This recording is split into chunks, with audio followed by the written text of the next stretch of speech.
I keep on hearing the squishy noises of the growth, and it's making me scared. Ah!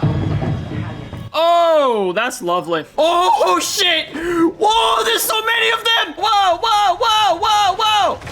Parkour! If you're still out there, you deserve the truth. That's the real Young. There is no Andromeda mission following you. There's another Cassiopeia, with more to follow until we fully understand the entity. So they're sending us to study it. Talk like me, look like me, then I'd be sentencing them to death. This is bigger than you, bigger than me. It's up to me what I do. Never forget why you started. That same sacrifice you keep making, I'll make sure it's not been in vain. It's finished. Yeah, we're not gonna get off this planet. Is that another ship? It's gotta be the booster ring. The booster ring. The booster ring is intact. I completely forgot about that thing. Yeah. Emergency supplies. Which is better than down here. Yeah. This cycle is over. I want to live, goddammit. God, you know what? This goes against my better judgment, but high key, come with us. Only way to get fuel up here is to manually reroute it through the science deck, from all the way down in bloody engineering. Come on! Don't turn around, please don't turn around. Whoa! Stafford, are that you? Are you over there? Ah! Stafford, close it! Close the door! Is that an oboe? Bro, Mr. Curator Man! Holy shit, they actually put him in the game? Am I not able to just open this? Actually, maybe, yeah, how about we run? Oh my god! Go, go, go, go, go, go, go, go, go! Overload the reactor, we gotta blow the whole fucking ship up! Oh my god! Oh my god, they're everywhere! Oh my god! Can't leave me out here, please. What? That was cutting it. Okay, that was the real one. Oh my god, good. Cooper, can you just run? Cooper! Cooper! Oh boy, oh boy, oh boy, oh boy! Go, go, go! Nice dodge! Everyone in! Everyone in! William Burke has fucking got us! Go, go, go! Get away, get away, get away! Yeah! Yeah! We made it! Holy shit, I made it out with 7 people? Well, we're a little stranded at the moment. How's it going? My name is Garrett, aka Slimefest, and welcome to the finale of Directive 8020. I mean, I say it's the finale, but it's really funny because last time I just beat the game. I mean, yeah, I already beat the game. I did my first run. I got to see the full ending, and I got to save almost everybody. I frankly find it a fucking miracle that I managed to get out with 7 people intact. I actually came really close to 5. But, yeah, I beat the game already. So, I guess if anybody is included into how I do things, they're probably like, yo, Garrett, why are you going back into the game? You just beat it already. Well, that's because that's not how I play these games. I always play through the game once, and then I go back in afterwards, and then I just kind of clean up on everything, and, you know, I fix some choices, I make things go better, and then, overall, I get the best ending. So, yeah, I'm gonna be so real, I don't really know how I'm gonna do that. I haven't really made much of a plan for it. I just know that there's a bunch of secrets I want to get, some choices I want to make, and then it should hopefully lead to something good down the line. I haven't done too much research onto this, I'm gonna be so real. But, yeah, I did go through the end of the game last time, and the end of the game was, well, for starters, I thought that the time that I had left in the game was, like, way, just way larger than what it actually, or way smaller than what it actually was. Because last time was, like, it's like 3 hours of recording. I thought I was, like, halfway done with episode 7, so I thought I was gonna be, like, 20 minutes here and then, like, maybe an hour or so here. No, I actually did a whole lot of stuff. But, yeah, pretty much the last part was that, now that everybody was coming to terms with the fact that they were clones, it was now just a... it was now just a huge, like... just a huge kind of coming to terms with your existence as a clone, And also now the ship is completely taken over. And just as everybody kind of resigned themselves to their fate, they found out, oh, wait a second, the booster ring is still floating around in orbit.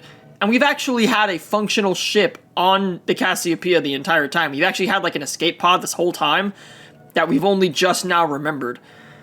Actually, I guess it wasn't really we just now remembered the escape pod. I think it was more so we just now remembered that the booster ring exists.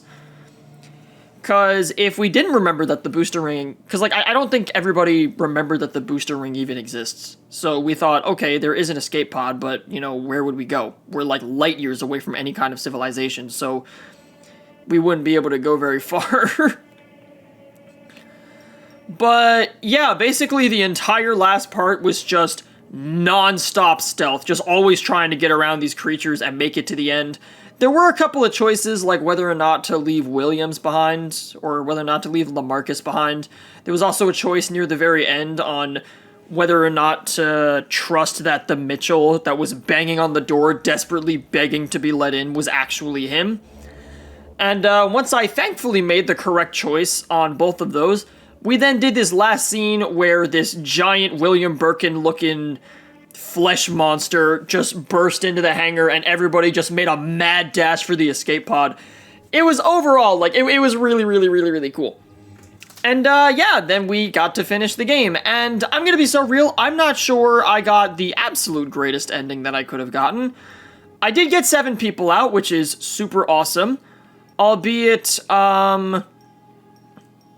we've kind of just arrived at the booster ring. And from what I understand, this is where the story ends for my characters, at least in my first run. This is where their story ends. Like, we escaped all the way out to the booster ring, but, like, there's not really much of a hope of rescue or what to do next. So, apparently all that's happening is we're just gonna hang out in the booster ring for as long as we could survive. Honestly, I wouldn't be shocked if I bought them like a couple more months of life before they inevitably die. Or maybe they start a tiny civilization inside that ring, I don't know. But, yeah, then I actually went over... Well, I mean, first of all, there was another cycle, which was really interesting. But then I actually got to see, you know, Earth itself. And Izzy was talking about what happened with Cycle 13, which is my guys. And then, because I made Izzy sympathetic, she actually decided to end the clone program altogether. So that was great. So I think I got not a great ending for the characters, but I think I got the good ending in terms of, like, the overall story, which is that I stopped the clone program. I will say, I did give the game the benefit of the doubt. I said, I'm like, you know, I'm not going to come up with anything, like, definitive on how I feel about the clone twist until I see what they do with it. And at first glance, it's like, oh, so you're basically saying that none of these guys matter, and that everything I've been doing to try and keep them alive is basically in vain, because they're pretty much all doomed from the start. In actuality, I've kind of come around to it. I actually kind of like what they did with the clone twist, because it's, I mean, one, it's like very like sci-fi mindfuck kind of plot twist, just being like, oh yeah, you know, you aren't actually the people you thought you were. You're actually just a bunch of clones that were made specifically to go on this mission, and that we've actually been sending waves and waves of these clones over and over again to try and study this planet and study how you guys react to this alien substance.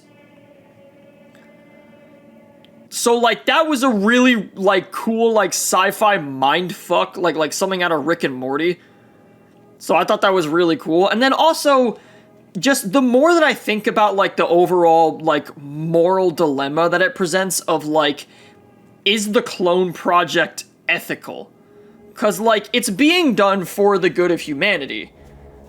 So it's like, you know, for the good of humanity, they wanted to go see this alien creature, they wanted to get Tau Ceti F, they wanted to study it, they wanted to do all this stuff. So what they did was they found that the best and most sustainable solution was to train up a crew of, you know, like the perfect crew of like planetary explorers, and then send them on this mission. However, instead of sending them on the mission, at the very last second they pivoted and they said, oh, by the way, you guys aren't actually the ones going on this mission.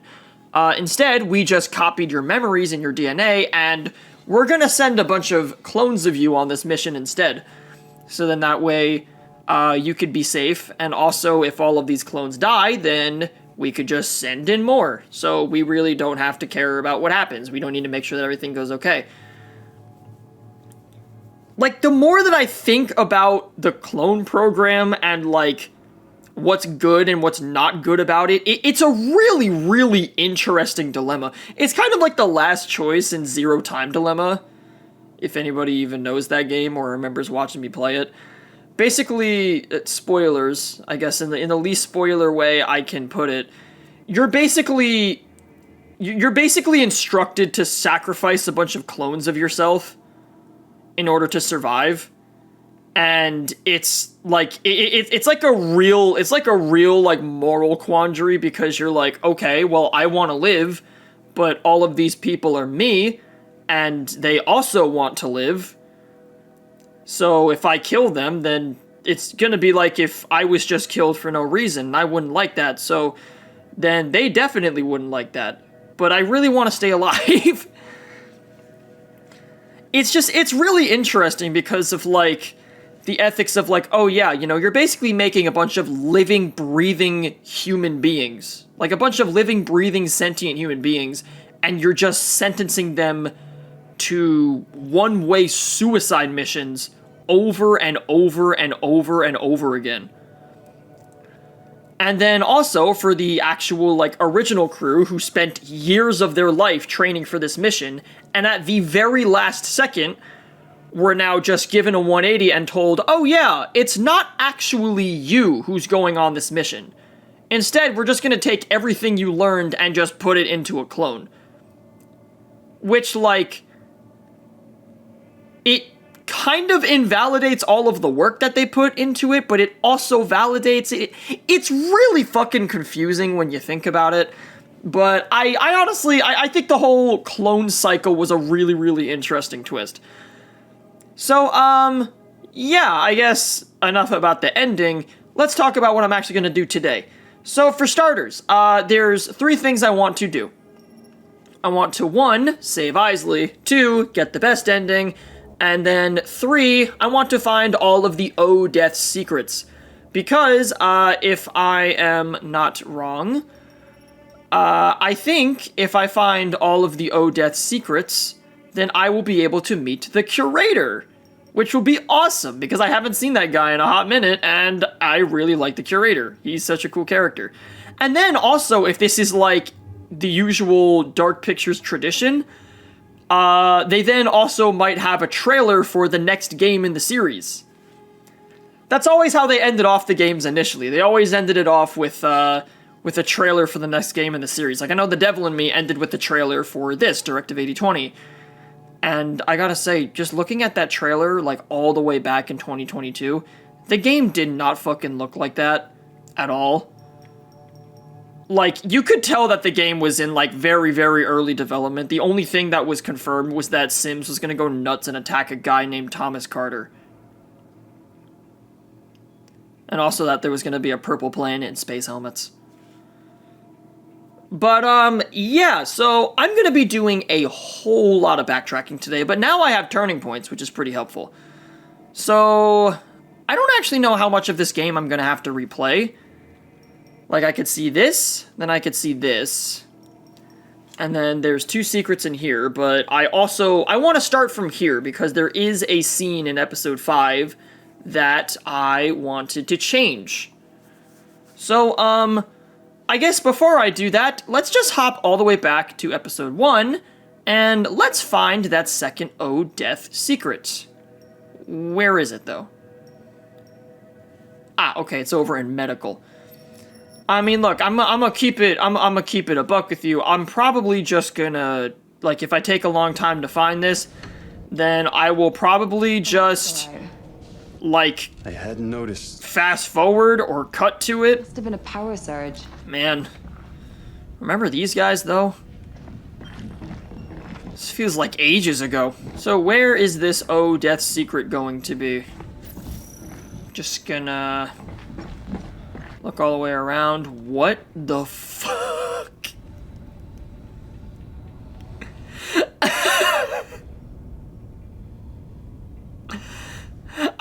tell if that's really shitty physics or if it's a wonderful representation of zero gravity. Oh, wait.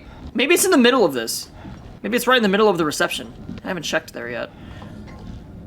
Is this it? Whoa, the man in the bowler hat. I had the dream again. He's always ahead of me, always in the bowler hat. Who is he? I know sleep paralysis can take many forms, but I don't think it's that. The same thing happens every time. A flock of ravens surround him, but when I approach, they scatter, and he dissipates with them. Scary shit. It's weird, though. I don't think he wants to hurt me.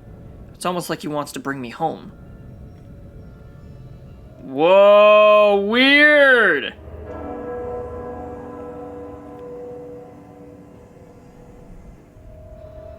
What the heck? They're building up my man, the curator, is like some kind of like godly presence. So why? What does this say? Sims was dreaming about a man in a bowler hat. Yeah, I think I know what that is. I love how the first thing you find is just a fucking oboe. They're really building up the curator as like some kind of godly presence. It's like, oh, he wants to bring me home. Is this gonna be like, no, we need you alive. We need you specifically so you could be in more death games. We need to reuse your actor. Just something like that, probably. Anyways, where's the next thing? Over here in episode 3. Okay. Oh, I haven't actually seen this yet. I for some reason I looked at every single flowchart except for episode 3.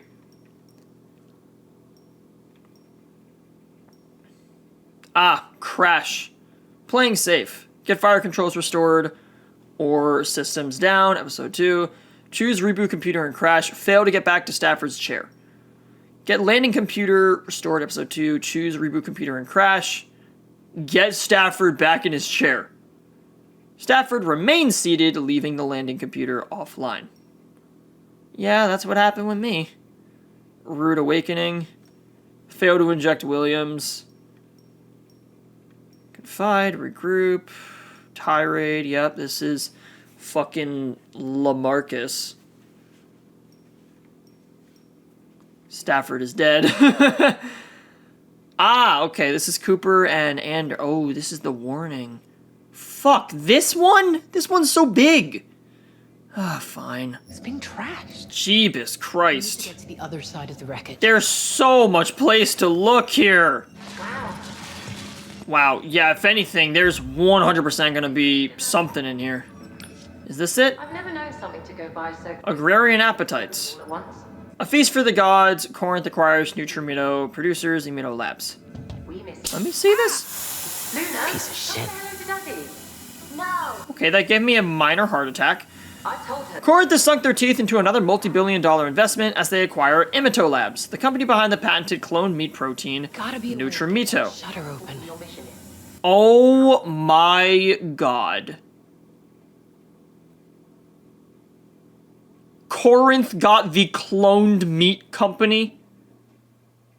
Fucking hell, that's such a big giveaway. Seriously? Corinth has invested heavily in cloning technology. Are you kidding me? That's such a big giveaway. I missed that on my first run? Proud of you. Oh, god damn it. With Corinth's press statement, LaMarcus said, "We saw the incredible work Imito Labs is doing. Their innovation and drive to push the limits of technology aligns well with us. We want to do whatever we can to support that." LaMarcus confirms Imito Lab will be working on meals to feed the Cassiopeia and Andromeda's crews. What lies beyond this, only time will tell. Jesus Christ, the game practically tells you that they're into cloning. No, the game literally tells you that they're into cloning. Holy hell, how did I miss that? Yeah, this is the recommended letter for Cooper. Or that's the recommended letter for Anders. McNamara's condition.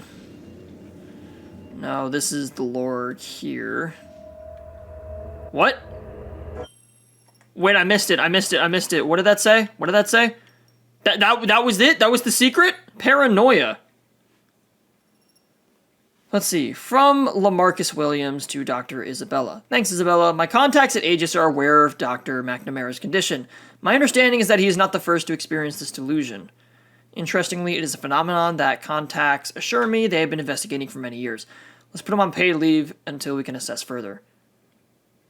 I have some concerns regarding Dr. McNamara's mental state. He has reported that he believes he's being followed by a man in a bowler hat. Having completed my psychological analysis, I must admit I am somewhat confounded. If he is hallucinating, he might not be mentally sound for the mission. Let me know. Many people have reported seeing a man in a bowler hat just before they die. Oh. I think that actually is a thing in the games, where you can actually see the curator appear just before people can die. Like, the curator can actually show up, like, in the background and, like, watch over the characters. Sometimes right in your face, sometimes subtly, but doesn't he, like, show up right when a character could die? Are they trying to build up the curator as, like, death himself? Whoa! What the fuck? Wow. This is weird! Has it really been that long? I've never known. This is really weird. What are they building up the curator as? I don't know, but I guess now I gotta find the next one. So, okay, so radio silence is the next one. Oh, wait a second. It's now occurring to me that, this is the point that I wanted to change. Right, okay. Fuck, I gotta start actually playing through the game now, don't I? Yeah, of course I do. Get me out! It's fucking burning in here! Get me out or I'm gonna fucking freeze! Yep. So, this is the first choice that I wanted to change. Whoopsie, did not mean to pause it. Because what I did on my original playthrough was I didn't know if Mitchell was gonna survive. I knew that Anders survived because she was alive in the flash forward. Camera. It looks like However, young. I went after Mitchell, Out of there. but I have the fire control restored. So I think what I can do is I can actually go and save Anders, and then fire control will be restored. So then that way Mitchell will be alive, but then also Anders won't take a liquid nitrogen bath, and hopefully she can do some digging into William's computer. William's doing down. Because I've been really interested to see what happens if that's actually the case. Can you hear us? Get out of there. So, yep, now they're all gonna watch LaMarcus fucking burn to death. Honestly, when I was playing through this section, it wasn't even the fire that I was worried about. I was more worried about the fucking LaMarcus clone headed towards Mitchell. I was worried that since I had the fire control on, that I was gonna, like, save Anders, and then, you know, the fire control was gonna turn off, and Mitchell was gonna be like, oh my god, LaMarcus, I'm so glad you're okay, and then he was gonna go down and be like, oh my god, that was so scary, here, let's go back to the main crew, and then he was just gonna, like, fucking punch a hole in him like he did to Isley. Anyways, I have fire control on, so let's go save Anders this time. Yeah, sorry, Mitchell. You'll be fine, trust me.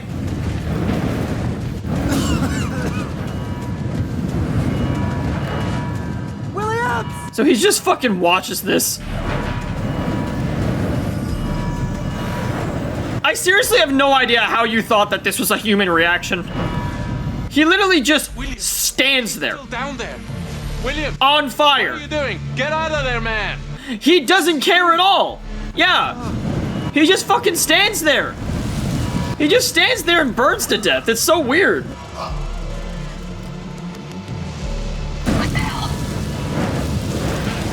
Yeah, he does not care. He's like Olaf. He's like, oh, look at that. I'm on fire.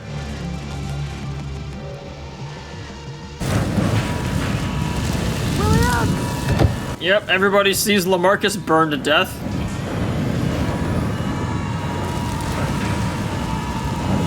Well, LaMitchell, you should be okay. I'm currently trying to help out Anders. Backup fire control system. Yep, okay, so I have fire control set on. Ooh. Got it! Outcome, save Anders. That's it. Yay! Your skin looks a lot less frozen now.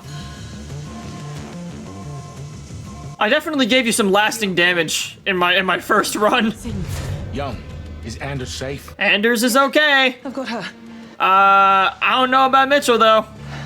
I mean, the fire control systems are working.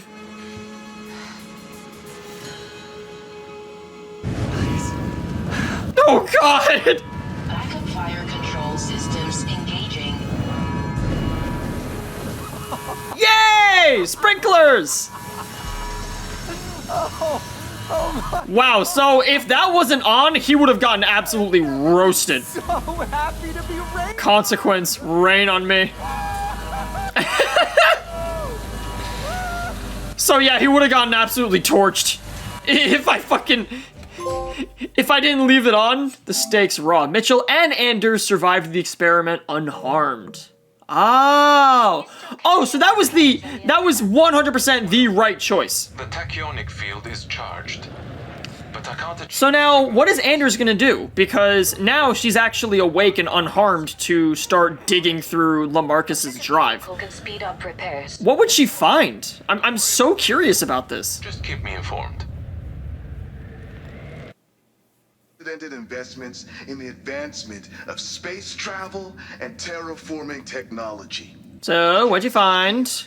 Will be the first manned You non-icicle person. survey mission, with our ultimate goal being colony transfer. Did you find anything important? Did you find? Really locked me in there? Oh no, But he was the only one down there. she's curious. Password 1. Anders hacked into William's computer. Fuck did we give him? His office was trashed. We were meant What? to lock him out, not drive him crazy. I do not like how much you're putting His in that. office was trashed? This whole thing was your idea. He passed out! Drop drive. It'll take me a while to decrypt the files, but when I do, Consequence, hacked. God damn it. You'd better be right. As for the growth, Wait, what do you mean you're... seems to be quarantined. What do you mean it was like... Hope it is. I'm headed over to. What? Are you there? You must be tired. Can't sleep when there's work. What are you talking about? His office was trashed. Nice to know. I'm not- You knocked him out. He couldn't have made that mess. With me, Isley? I think I lost you.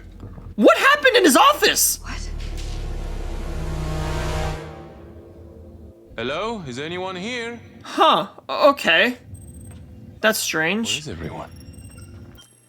Anyways, is this radio silence? Okay, so I want to now find the last Sims recording as well as the 2 O-Death secrets. So it's now time for even more walking.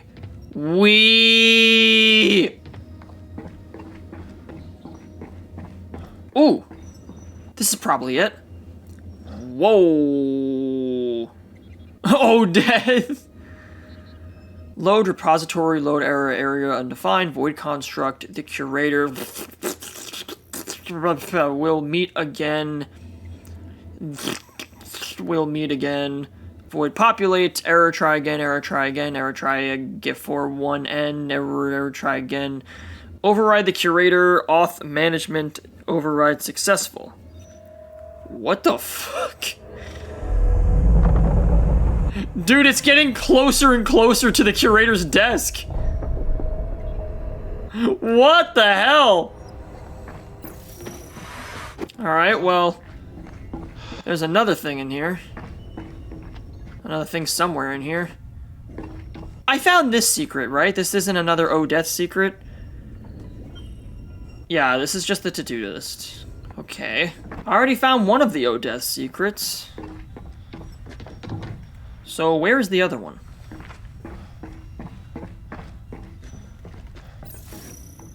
Oop, here we go.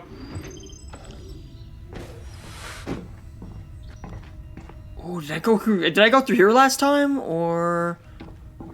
No? What is this?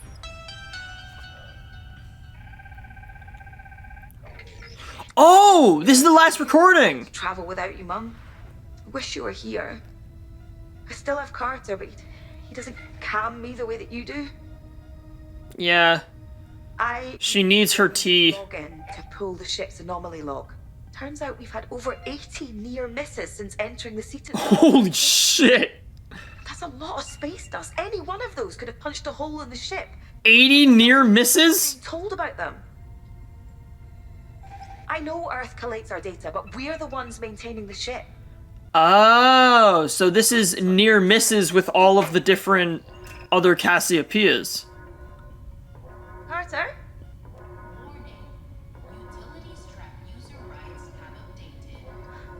What the hell? Wow, so that's her being actively stopped. Dear Mum, found all the Sims recordings. The ship experienced multiple near misses on approach to the planet despite traveling through deep space. Because it wasn't just deep space, there was actually, like, stuff there. Oh, interesting. Cool. Man, the story is so interesting in this game. The whole concept of the clones. Like, literally, it legit is such an interesting story. Honestly, I initially said that House of Ashes had a better story. I think on second thought, I'd actually say that the story of this game is more... I'd say it's probably on par with House of Ashes, actually. Anything that looks out of the ordinary. No, this picture exists. This is Cernan's dead husband, which is really sad. Imagine if the next thing is Cernan, like, you know, right before my husband died, he was talking a lot about seeing some guy in a bowler hat.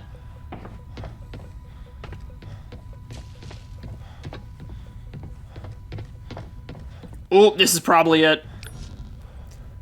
Personal log. Oh, death! I think our dreams tell us who we really are, Joseph Cernan. Usually I dream of Mikhail waiting for me beyond this life. Last night was different. I died many deaths. A soldier in a cave in the Middle East. A police officer on an island pier. A monk in a chapel. Long ago. With every death, it wasn't Mikhail waiting for me. It was another. A ferryman, clad in black, guiding me to the afterlife. I didn't know this man, but I went willingly every time. But I don't want to see him again. I want to sleep and dream of Mikhail. Whoa! That's all the different characters that the guy played. Yeah, because this is the same person who played Salim, as well as the officer that gets killed by Dumet in The Devil in Me. A monk in a chapel, though. What is a monk in a chapel? What? Cernan dreamed about dying in different bodies with the same man watching him from afar. Okay, so I know where the cave in the Middle East, as well as the police officer on an island pier came from, but where did the monk come from? Okay. I know that, I remember seeing a leak for Dark Pictures, like, many years back, that it is true so far, where I remember it leaked and it showed off what the next 4 titles, or actually 5. There were 5 different titles. There was, it showed 1, Directive 8020, which is now this game. Then it showed a game called Winterfold. There's a game called The Craven Man. There's a game called Intercession. And then finally there was one that was literally called Oh Death, which had the curator's face on it, and it looked like it's probably going to be like a big grand finale to all these games. But I'm trying to think of like what the different themes were. Like, I think Winterfold is being rumored to be about zombies. I think The Craven Man, I don't know what it is, but The Craven Man sounds like some kind of fucking Bigfoot thing. Intercession, the logo had like an upside down cross in it, so it looks like it's gonna be about like some, like demons and like religious shit. Directive 8020s, I mean, obviously the game's about aliens. And then I think Oh Death is going to be about the curator himself. So, wait. If it says a monk in a chapel, is that saying that, is the next game going to be Intercession? because it's probably going to be like in the very beginning, or maybe one of the characters you play as is a monk. Like maybe one of the characters you play as is like a monk, or maybe in the beginning you play as a monk and you get hunted down by like some demon or something. Oh my god, where is this going? Dude! Oh my god. Yo, we're about to see him. Are we about to see him?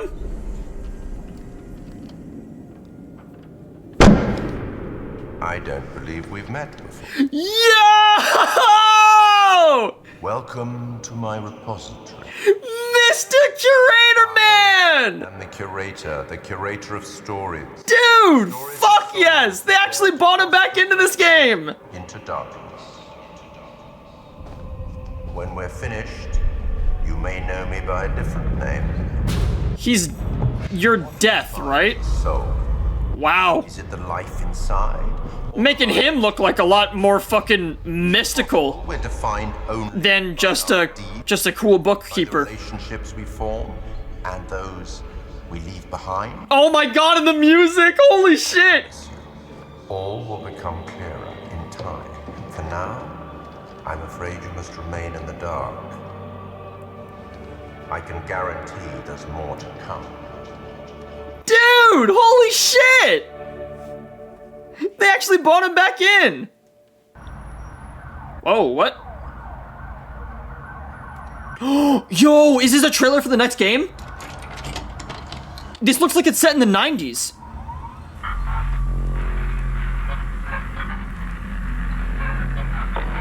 It begins with noises, footsteps, knocking. Whoa. Is movement, objects moving of their own accord. At stage 3, what the fuck? Becomes destructive. The presence wishes to be heard, which leads us to stage 4, communication. What the fuck? Is this The Conjuring? Oh, hell no!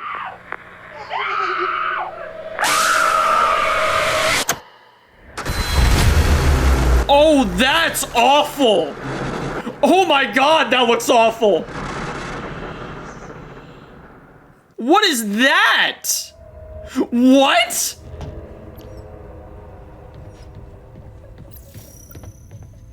Was that Intercession? I think that might have been Intercession. I saw like a pentagram. It said like, I saw like a pentagram. It looked like the fucking Conjuring with the way that she was like hovering. Oh, that looked creepy. Holy shit. Yo, so is that the next game in the series? Or are we getting Intercession next?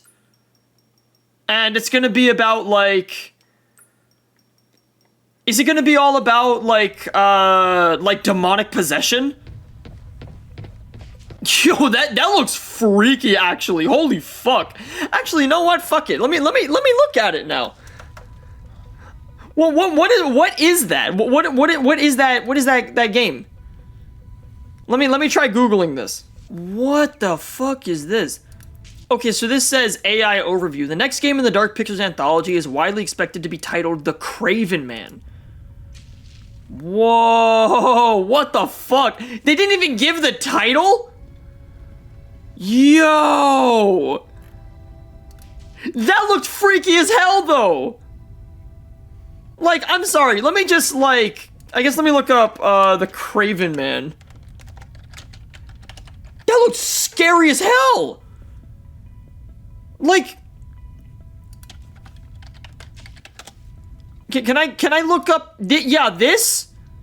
Let me just pull up the image in a new tab. What the fuck is going on here? That bitch is floating! That's terrifying! Holy crap, so we're getting like demonic possession in the next game? Jesus, that's terrifying, dude. Oh my god.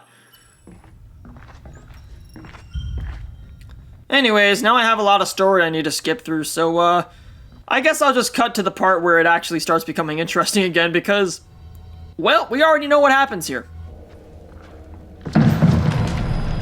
Jesus, why do you guys like walking like that? Look at them! They're crawling around like the little kids in Pim's house and Smiling Friends. Why do they love crawling like that? It's so freaky. Anyways, there was a document that I missed the first time. Because, well, actually, I'm not gonna say I was a pussy and I didn't want to go in here. I'm gonna say that I was actually thinking in a perfectly reasonable manner. And I didn't want to go into here.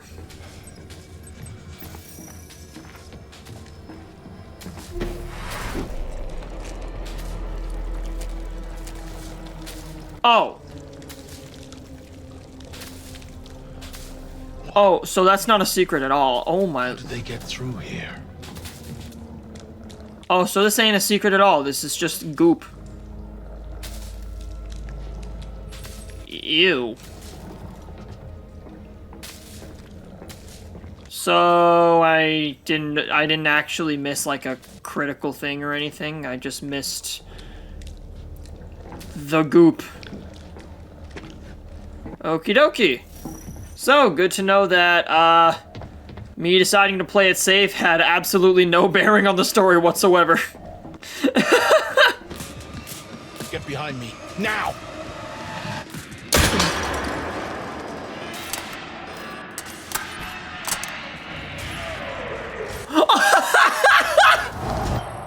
Oh my god! You can actually just see the curator just chilling in the distance now. Wait, so now that I found the Oh Death treasures, I could just see the curator just there?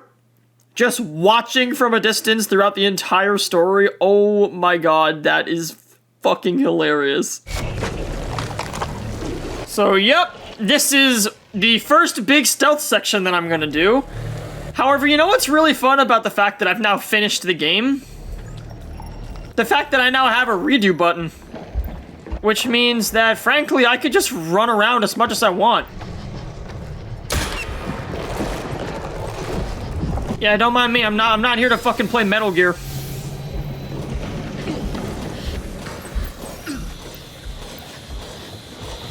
Doop de doo doo doo doo doo doo doo doo doo doo doo. Wow, these stealth actions might be way easier than I thought. Alrighty, and here we are, back at the point where, well, literally the one point in the entire game where it all went wrong. I don't trust Hello, right now. Quote unquote Isley. Is that Isley or is that not Isley? We had some pretty fun times. That's one way of putting it. Actually, now come to think of it, Isley was the one person who didn't say anything upon reuniting with the group. Now that now that I specifically know that a double of her is gonna show up, it's now making me look a little closer at this. She's the one person who didn't say anything upon reuniting. The scanner. It's the only way to be sure. Okay, she said that. Stafford, it's me. God, this scene is so good.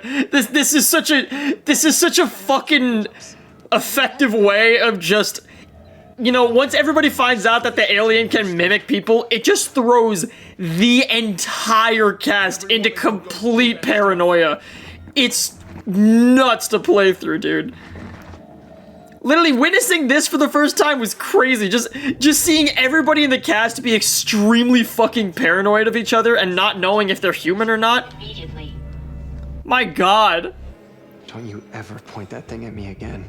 See, I don't know why Mitchell's like, don't ever point that gun at me again. Like, now, Williams. I mean, yes, I understand that he's annoyed that he just pulled a gun on him, but at the same time, I'd be like, dude, I fucking get it. Like, we all just split up. We don't know if I'm a duplicate or not. Everybody in this scene is mad paranoid. They don't trust a single person that they split up with until they see that they go through the scanner. And now as Isley goes through... Stafford, I was worried you were... Oh my god, this scene! Right as Isley goes through, another fucking Isley shows up. No one move. Oh god, so which one is the real one? Resolve this. Stafford, it's me. You know me.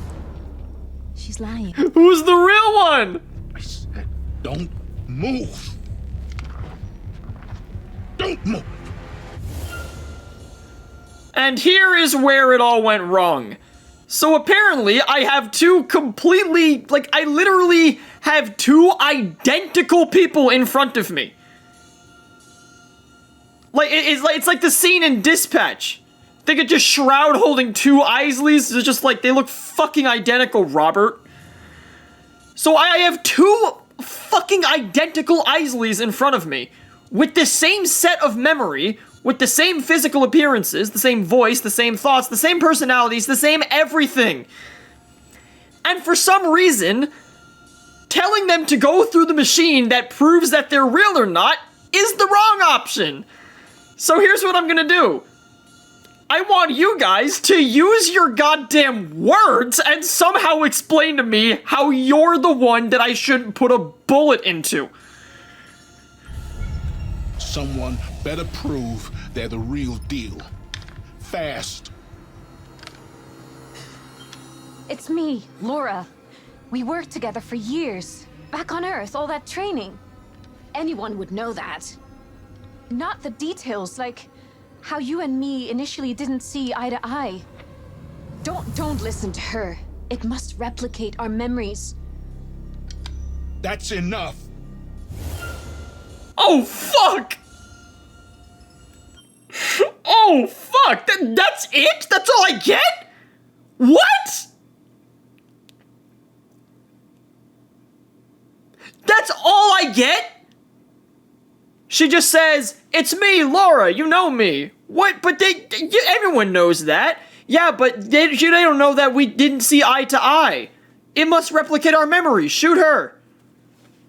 If I'm gonna be totally honest here, well, actually, I think I remember the turning point telling me which one to shoot. But also, when I think about it, based on that dialogue, the one on the right said, it's me, Laura, you remember me from basic training. You know, we didn't see eye to eye on first, but then we got along. The one on the left, literally all she said was, oh, anybody would know that. Oh, it's trying to replicate our memories. Go kill her. The one on the left never actually said anything specific to prove that she was the real Laura. The Isley on the left never said anything specific that Isley would know.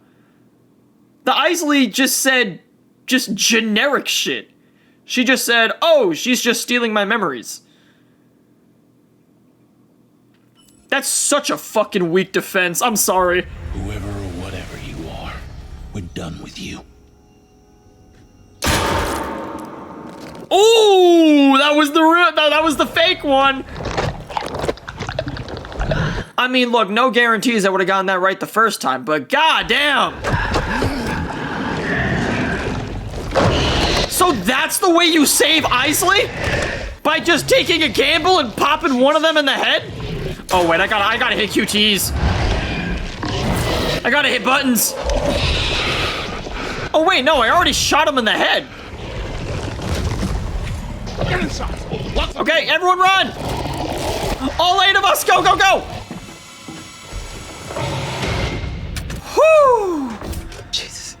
Okay, great! Now we've got Isley with us! Yay! We're all alive now! Now I just need to keep it this way. Do you think it's gone? For now. Maybe it's... Jesus, that is... You can't get through... That is such a hard fucking choice to make.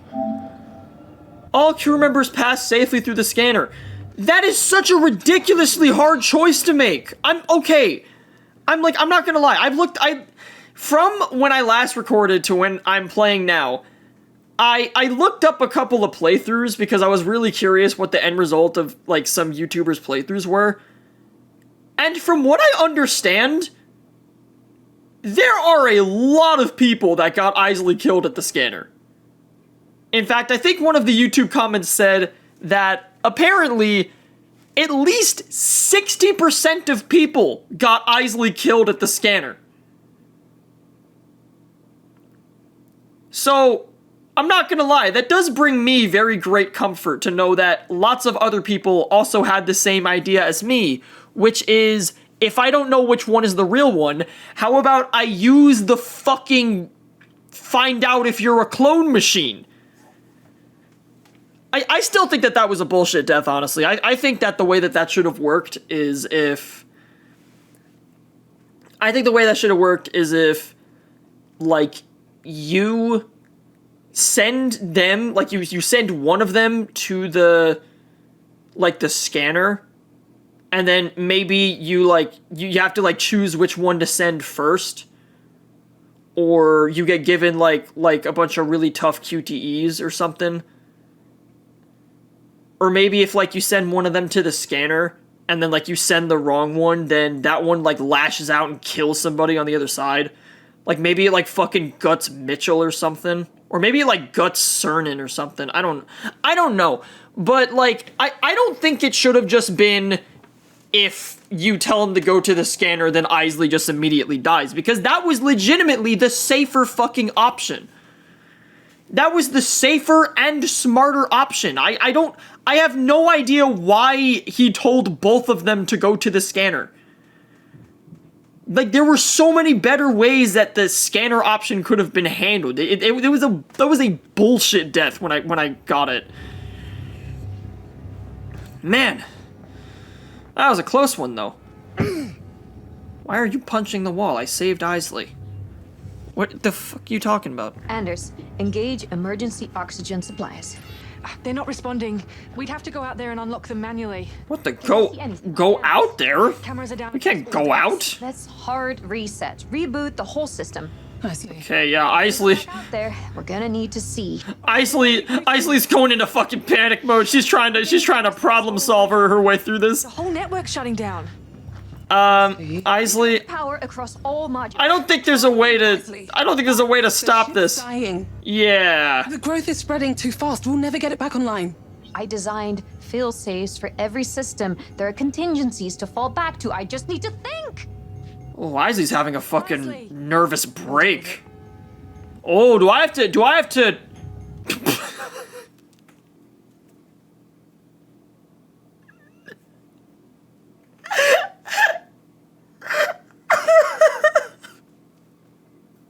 Hi, curator.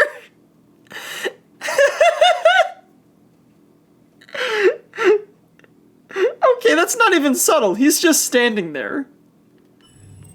Look at his ass. He's just standing there.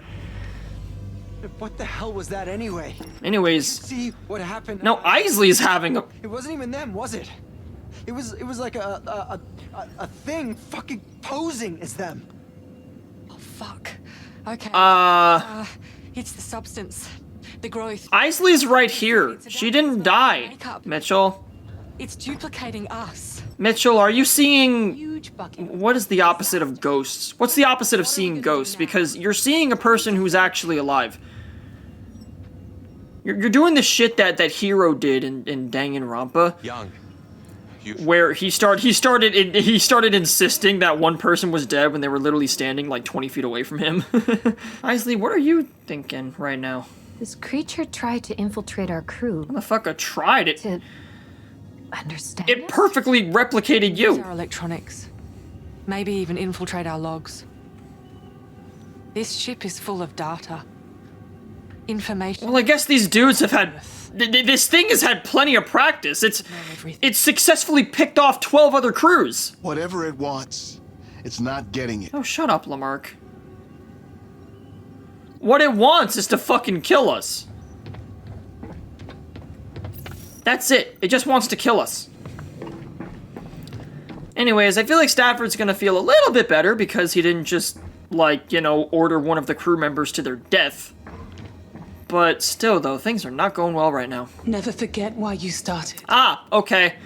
So you're just skipping straight to the Straight to the, never forget why you started. Anyways, awaiting your orders, Commander. Commander Stafford. First man to... Stafford's cool. Honestly, every single character in this game is pretty cool. Recipient... Every character is cool in their own right. Stafford definitely fits the awesome, like, spaceship captain. Can't do this, kid. Archetype.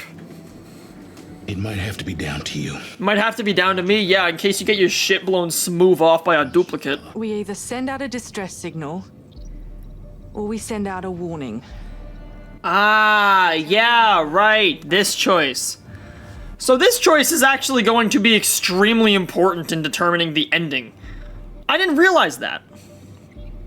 I mean, when I did this the first time, I, you know, I did the... It's the right thing to do. I did the noble thing, and I said, don't fucking come for us. In Earth's quarantine. Let us die if it means that humanity will survive. Why we're here in the first place? Please, think about what you're doing. However, apparently, if you say the other thing, then things actually go better.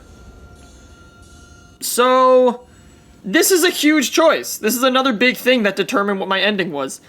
So, apparently, instead of doing the noble thing and telling humanity to stay away from this potentially dangerous, horrific substance, I'm gonna send out a distress call. Get us the fuck off this planet. My #1 priority is the safety of this crew. We're going home. Any chance we get. Sorry, we're gonna just completely disregard Directive 8020. No matter. We don't give a fuck about Directive 8020. We're gonna go home. We're all surviving this. It's all on you now.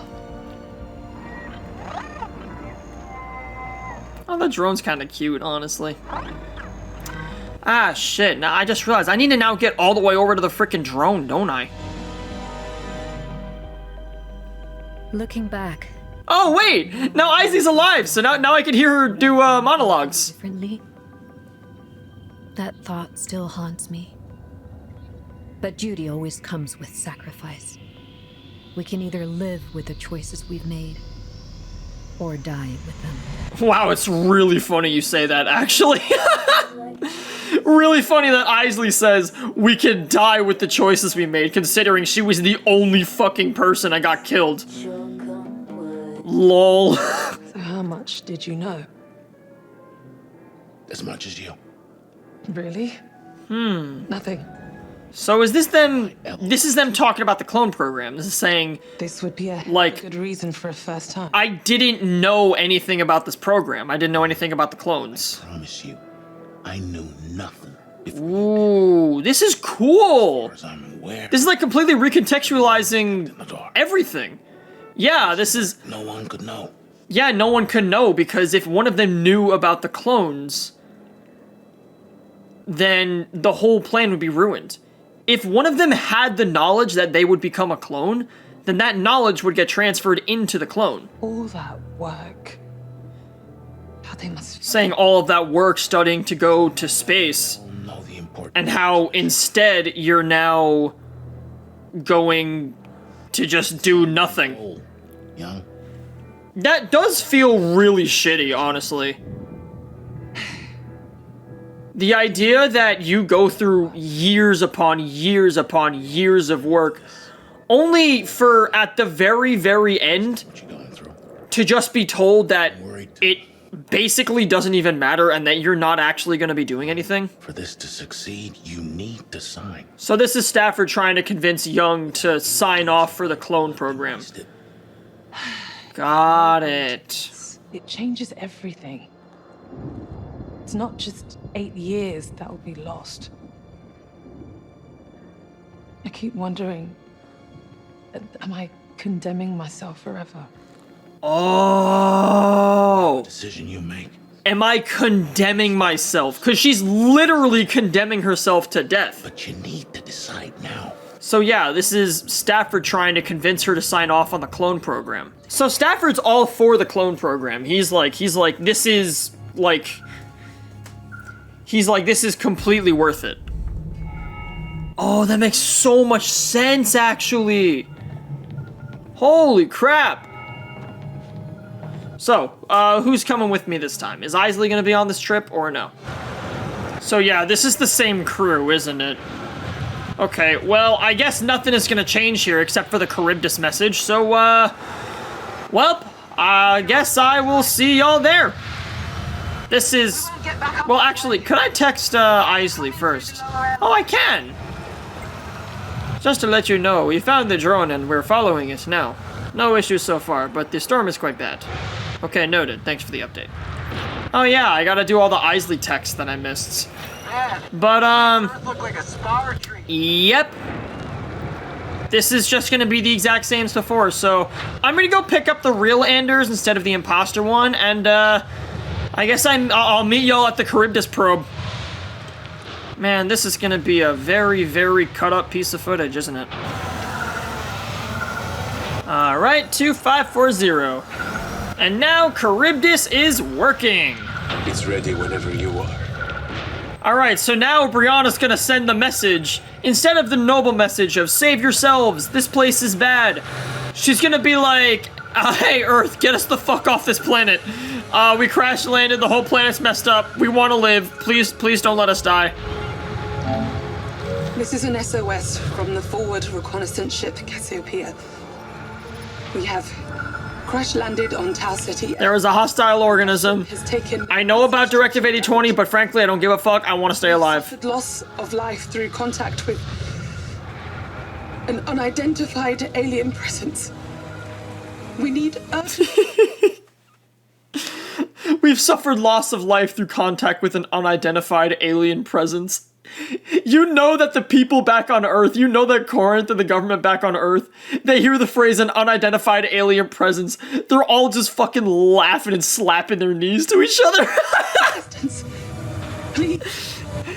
They're all like, LMAO, they think we know nothing about this. We literally sent you guys just like to be tested on by this thing. We'll be holding out. We're basically feeding you to this thing. Please. Save our souls. SOS! Get us the fuck out of here, help us! Ah, yes, and now come the previous transmissions. The big plot twist where we find out we're all clones. So, yeah, I guess I'm just gonna let this play out, and I'll see you guys after a quick existential crisis. Very fucking careful. Yeah, be very fucking careful, he says. Well, I don't want to be here all day. Dum de dum da dum da dum da dum. Dum da dum da dum da dum. Anyways, now that we've had an existential crisis, now I go into the end game, which is all of the stealth. Like, seriously, from here to the end, it is just stealth, stealth, stealth, stealth, stealth. It is just non-stop fucking stealth. Like, the whole way through, it is just stealth. Well, stealth and then QTEs at the very end. Dum da dum da dum. Oh, yeah, right, I gotta go through here and do this stealth section. That's fun. Well, I intend on... That was the curator again. This guy's just popping up everywhere now. Damn it. Young, keep moving. I mean, I guess people can die a whole lot. But, like... We'll be with you soon. You know, I remember in the other games when the curator popped up, it was a little more discreet. Anyways, Young can get her shit smoked here, so, well, actually, she can't, because I could always just rewind. Alright, yep, go over there.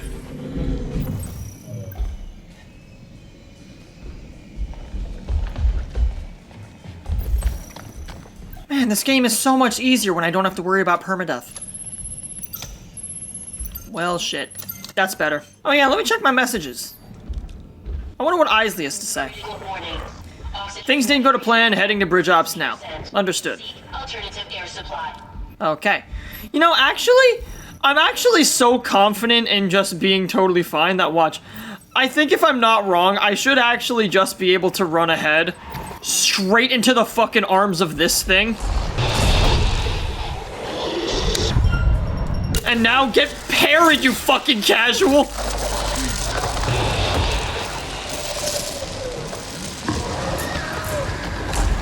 LeMayo! LeMayo!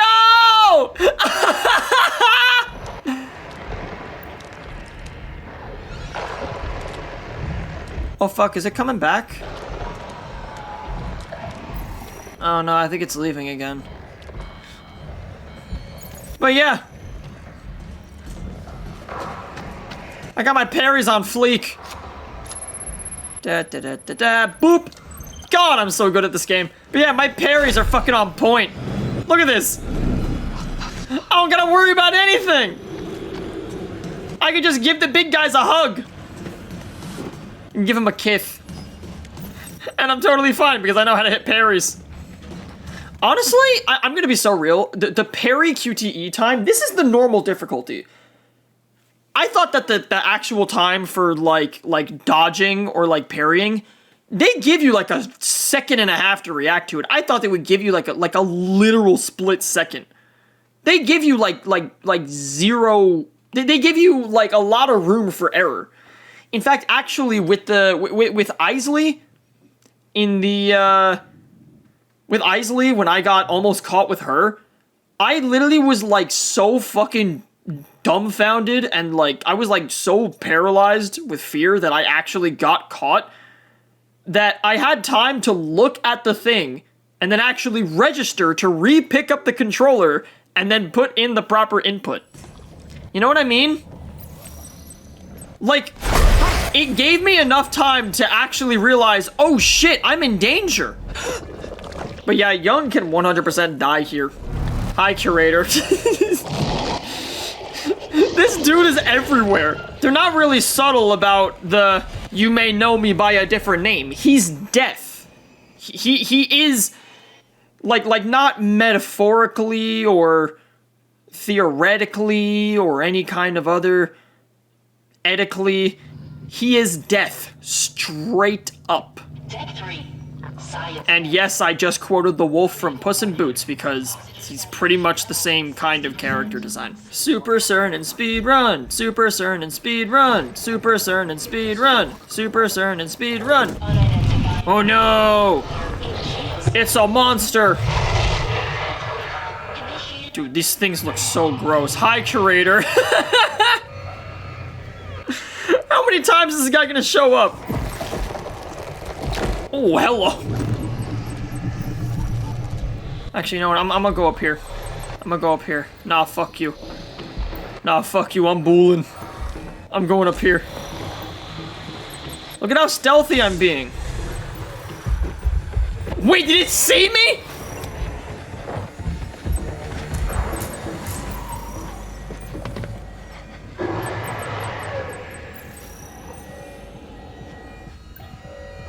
Oh, hell no, that's scary, actually. I know I'm gonna be perfectly fine if I get caught by this thing, but I'm still a little nervous about getting caught. Oh no, a thing!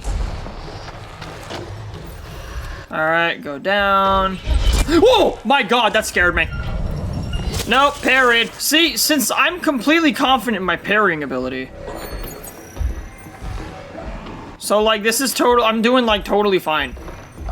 See, look, this thing's down here. Yeah. Nah, fuck you. I'm good. I'm leaving. Bye. Da da da da da. Perfect unlock! Man, that is so simple. Hey, guys. Over here. Over here now. Hey, what's up? Hi, Curator. How often is the Curator gonna show up in this last bit? I've seen him like 5 times in the last 10 minutes. Or like 10 times in the last 5 minutes, actually. Well, we all survived, though. It's a good thing I'm a fucking parry aficionado. It's a good thing Young is also a parry aficionado. You know, they put some extra sauce into our clone genes. They fucking geared us up with they put the fucking marine DNA of Cooper into all of us. So we all have like extreme combat expertise. They chose to keep the life form a secret, scrubbed the survey report clean, told Corinth to carry on as planned. Isley designed her ships we always... Honestly, I have no idea what the government wants with this thing.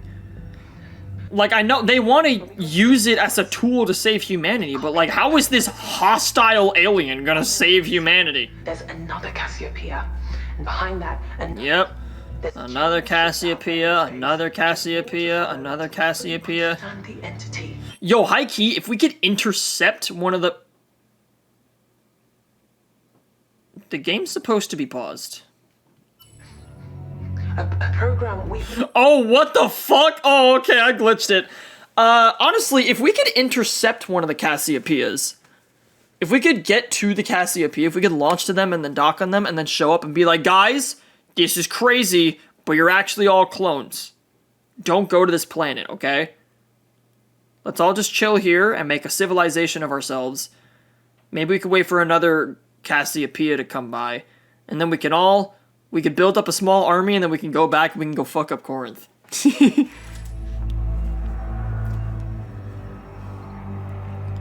I think I might have glitched it.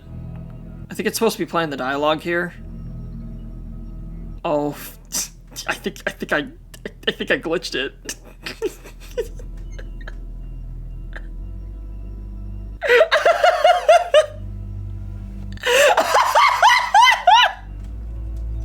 Stop it.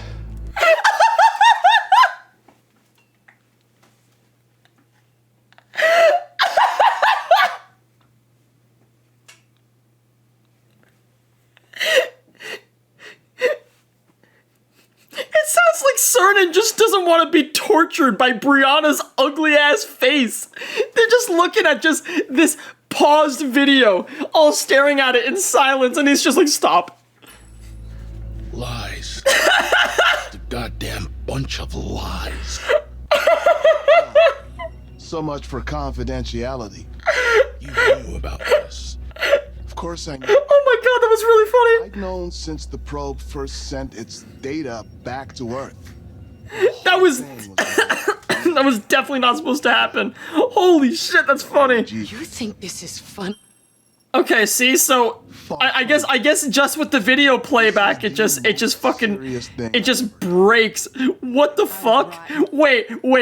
I'm so curious. If I replay this entire scene, if I replay this whole scene, and I just let it play out the entire thing. I just let it play out the whole thing. Is it just gonna be like just young paused and everyone's just gonna be staring at it? Oh my, I have to see this. I'm sorry, I have to see this.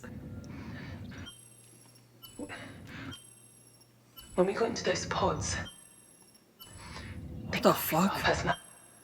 Wait, it's not doing it! Our memories.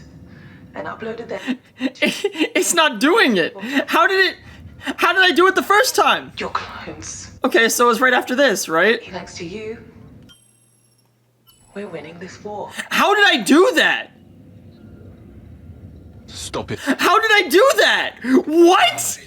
What? Bunch of lies. How did I do that? Well. How did I break the game that much? Reality. What the fuck? This. Of course I knew.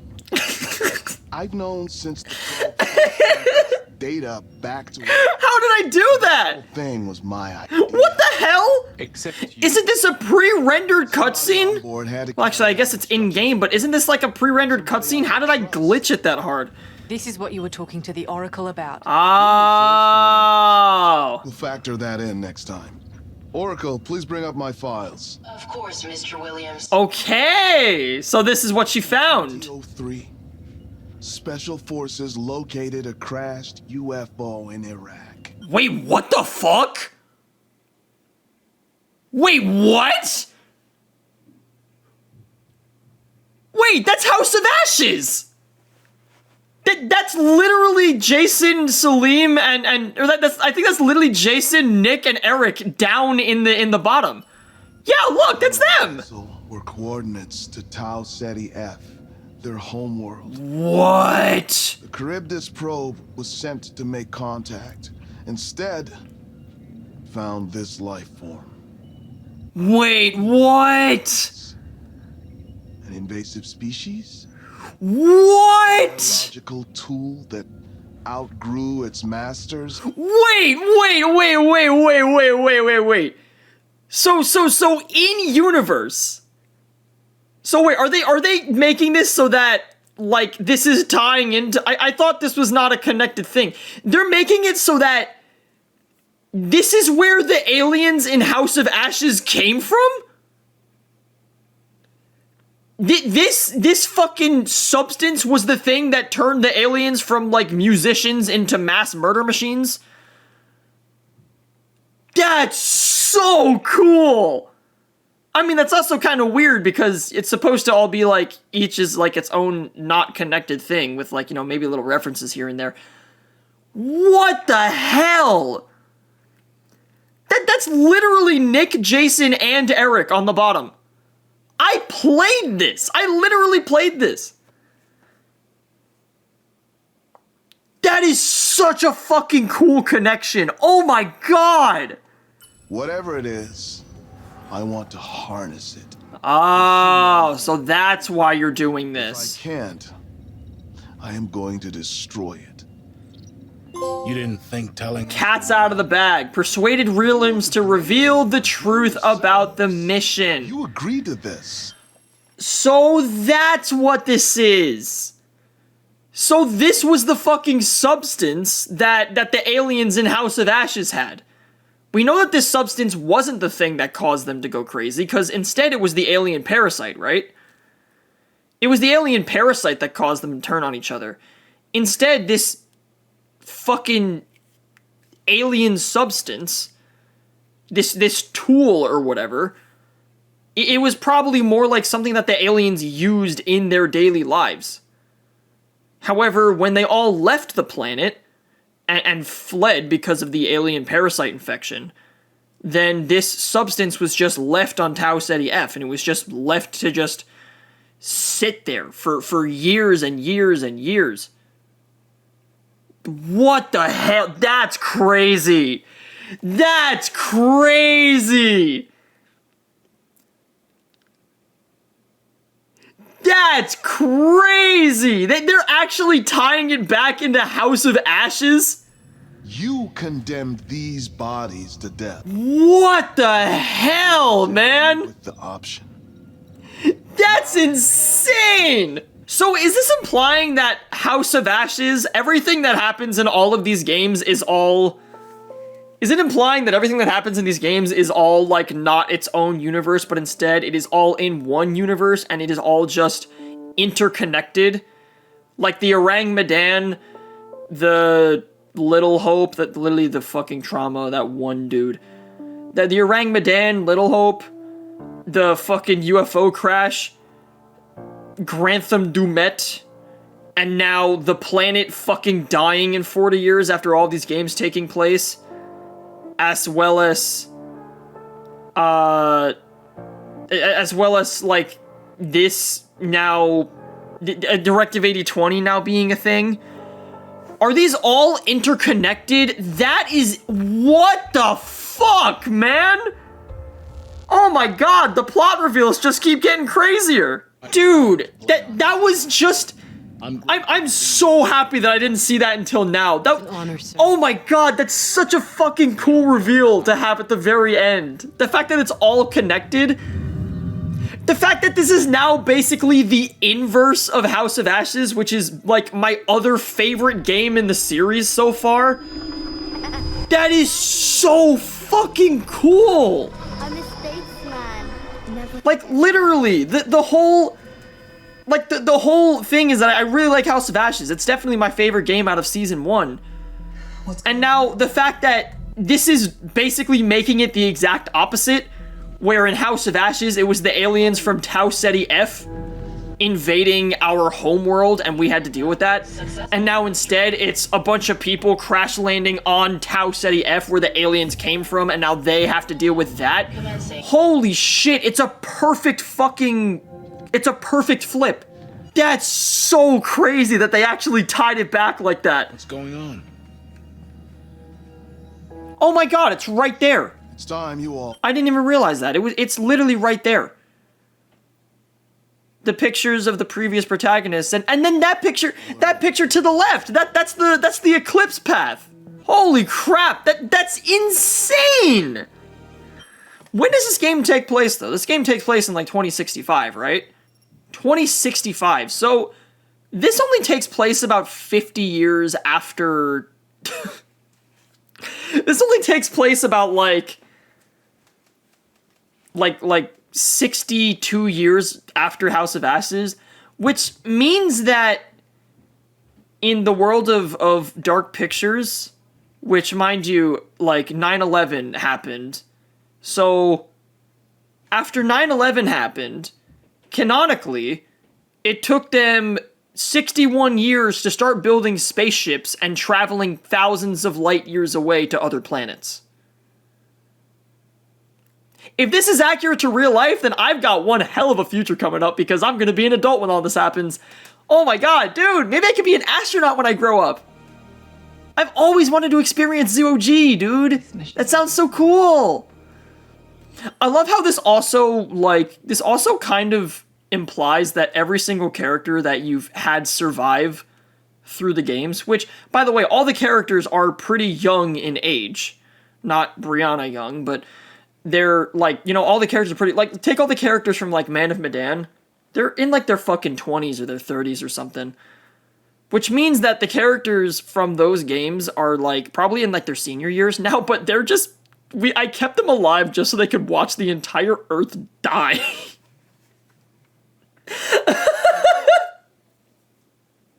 I kept them alive specifically so they could watch the Earth die. And actually, that now makes me think, does that now also imply that the actors being reused is just, in-universe, it's these people, these souls being forced to live different lives and die in all of these different ways? And the curator is death himself. What the hell, man? What are the implications of this? How is that even bigger of a truth bomb than the fucking clone program? I guess because it now encompasses the entirety of Dark Pictures. It now has crazy implications across the entirety of the Dark Pictures anthology. It's now implying that every single game in this series is all connected. Who knows what state? Which now means that wherever the fucking intercession is, whatever is in the fucking possession video that I saw, that now takes place there. And that now takes place in this universe, which means it probably takes place in the 90s. They're not really. I thought all of these things were all different universes. What the fuck, bro? Like me, talk like so is the curator just the Grim Reaper of this universe? Is he getting all of these people killed over and over and over again? Sentencing them to death. This is actually making me think, when I did see the Oh Death title, it did make me think, like, oh, what if Oh Death is like, you know, a game where they bring in all of the actors, like even the celebrities, and they have them all reprise their roles as the characters. So you see, like, Conrad from Man of Medan, you see Andrew, or I guess Anthony from Little Hope, you see Young from this game, Rachel from House of Ashes, Kate from Devil and Me. They all reprise their roles and they get thrown into some kind of, like, worlds collide situation. You know what I mean? This is bigger than you, bigger than me, bigger than all of them. This is bigger than everything. It's not the mission you thought. And honestly, the whole clone thing, that now rings awfully similar to this entire universe. This guy right here, Stafford, was literally brought back as a one-eyed Somalian pirate. Or, well, he was a one-eyed Somalian pirate who died on the Orang Medan, and now he was brought back as the first man to step foot on Mars. This guy has had a crazy set of reincarnations. Oh my god, and Cernan believes in reincarnations. And the entirety of Little Hope is all about reincarnation. Ready? What is happening? I need to stop thinking about this and just focus on the actual game. Make a wish.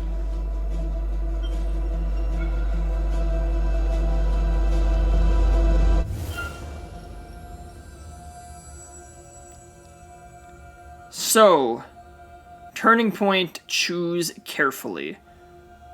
our survival is more important than our humanity, or our humanity is more important than our survival.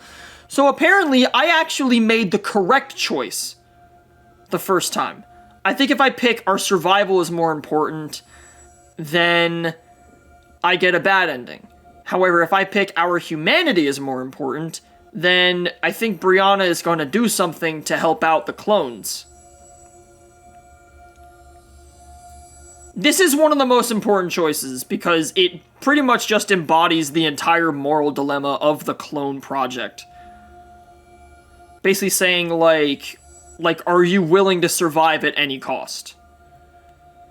And I correctly guessed and also just inferred that Brianna, seeing how it says the hero, and it gives you the option to do this, and also the way that she seems to just be naturally against this, I correctly guessed that Brianna is just not the person to want to endorse the clone program.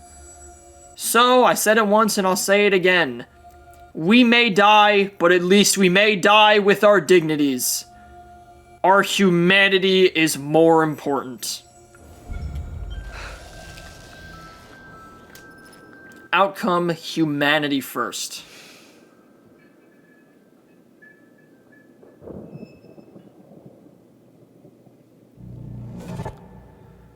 I mean, I consider myself a somewhat good person. I like to help people out. I don't like to take the low road. What Corinth is doing, it's for the right reasons. Mars is ruined, Earth is dying, we need to win this war. But they can't keep it a secret. No, that's why she's going public with it. One day soon. I wanted to pause it again. I wanted to see if I could break it again. I promise you, people will know the truth. Yeah, so she tried going public with it in the in the after credits. So, I made a wish. You made a wish that humanity comes first. Sign from the other side. Something to tell me that what we were doing was right. But there is no sign. All I hear is you dying. Oh! Again. Oh! Because this time, instead of me saying save yourself, she got the message of us being like, please save us. We're suffering. We want to live. So instead of us selflessly laying down our lives, this is now feeding more into her being like, I need to save these people. They want to live. I can't take it anymore. I know if there was a way to make it, a way to get you home safely. Is there a way to get home safely? Given up on that. Okay. There is a way out. There is? Cassiopeia 3 used their SEV to land on the planet's surface. They left their ship in orbit. You can fly home. The people on Earth... A way out! Don't need to know what happened out there. And when they do, you're the best proof we've got. Oh, shit! She's thrown us a lifeline. Somewhere up there, there's another version of this ship. Cycle 3! Since they left the ship in orbit, and I guess they all died when they fucking hit the surface, there's a completely identical Cassiopeia just sitting in the planet's orbit. We could just go up there. And then that ship has everything we need for the journey back. Again. Fully fueled, fully supplied, and full of breathable air. We have a way out! We need to get to that SEV. If we lock onto that ship's nav beacon, the SEV can carry us straight to it. Hey, Young recording, I think... Yo, Young, can you shut up? To land on the planet's surface. They left their ship. Young, can you be quiet? Young, this is a bit young. Real young. OG young. Know what happened out there. Brianna. And when they do, Brie cheese. proof we've got. Okay, are you done? Okay, got it. Got it. Are we done now? Cool. Can we now move on? Got it. Anyways, why not send real people? Why not send real people? You are all real people. No, we're not. We're expendable. Controllable this way. The risk to unique organic human life is lower. To unique organic human life. If this seems inhumane. This is incredibly inhumane. Souls. So many different versions of me. Cernan the philosopher. All trying to get back to one person. We are one and the same. I am still me. And I will find my way to Mikhail. Okay, Cernan! Cernan actually has some self-worth this time. No giving up. There is no directive. Yo, let's go! From taking this action. Good. Then shut your damn mouth. Oh my god! This feels a lot better. You're wasting your time. This feels a lot more like a good ending so far. This cycle. We actually have a way out. The computer's like, no, you can't do that. And instead, Clone Stafford is like, shut your fucking mouth. Okay, Isley. You're not dying. You're not even living. You're a tool. No. You're the savior of the. It's not how that works. And Mr. Marcus will die. Your legacy will grow with every cycle. Okay, so do you want to die? Staying here to fulfill my destiny. Do you want to die? Right now? I mean, you want to die? Like, look, Stafford's got a gun with a single bullet in it right now. If you're really that useless, just take yourself off the earth. Do you really want to, like, Mick kill yourself? Nah, you're coming with us. No, Mr. Williams. You're coming with me. Why? Yeah, I'm gonna drag you onto this ship. I don't care. If we get through this, I'll need your testimony. Yeah, I don't give a fuck. I'm dragging you onto this ship. What have you got to lose? You're literally nothing. Entire survival of the human race? Literally, what do you lose by staying alive? Williams, and the game isn't over until the final whistle. How is you staying alive gonna ruin the human race? Yeah, get the fuck on the boat. Get the fuck on the ship. Alright, well, who's gonna go on the final mission? We can't get the fuel here unless we manually reroute it through the science deck. Then pump it up here all the way. What was Brianna saying this last time?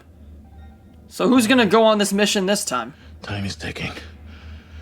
I'll go down there and get this done. Alright, Stafford's saying that he's gonna go. I'm coming with you. And Isley's gonna be going. Together. Wow, I just went through all this effort to get Isley back to life, and now she's gonna risk it. Thanks, girlfriend. Anyways, I'm not gonna lie, this should be pretty easy because I know exactly what to do. So, I guess, future Garrett, cue the montage. How do we get past that thing? I'll tell you how we get past that thing.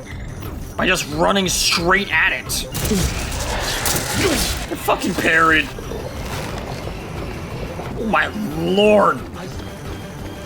Oh, hi, Stafford. Hold on, I just gotta parry this motherfucker real quick. Motherfucker, I'm running!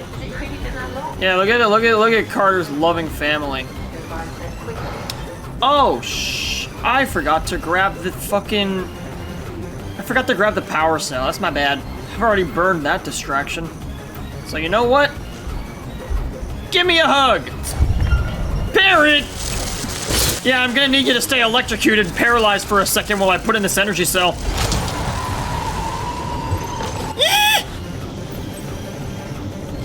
God damn, I'm good at this. Easy peasy. I'm just parrying these motherfuckers like it's nothing. Seriously, I'm absolutely fearless. Now that I know that I basically have an infinite lives feature and I'm also, like, really good at hitting the QTEs, I'm good. They literally, if they gave me like a split second to do these like parry QTEs, I'd be a little more worried. But no, they give you like a lot of time to parry these things. It's not even that much of a challenge, honestly. Hi, Curator. He just shows up everywhere. Yeah, now I gotta worry about this fucking thing. Jeebus Weebus. That's awful. My God. Look at all the different human bits. Ew. Also, I know this is a really stupid idea, but I kind of just want to stand here and see if I can maybe watch it coming on. Oh my God, that's awful. Oh, the Big Escaped. Come on, I've pretty much done all this already. I need to, yo, hit this, please. Whew. Okay, I need to start getting my fucking adrenaline pumping. I'm not able to hit these QTEs fast enough. feel like I was hitting them a lot quicker when I was stressed. Matrix! Jesus. Isley, how are you doing? Isley, what the hell happened to your hair?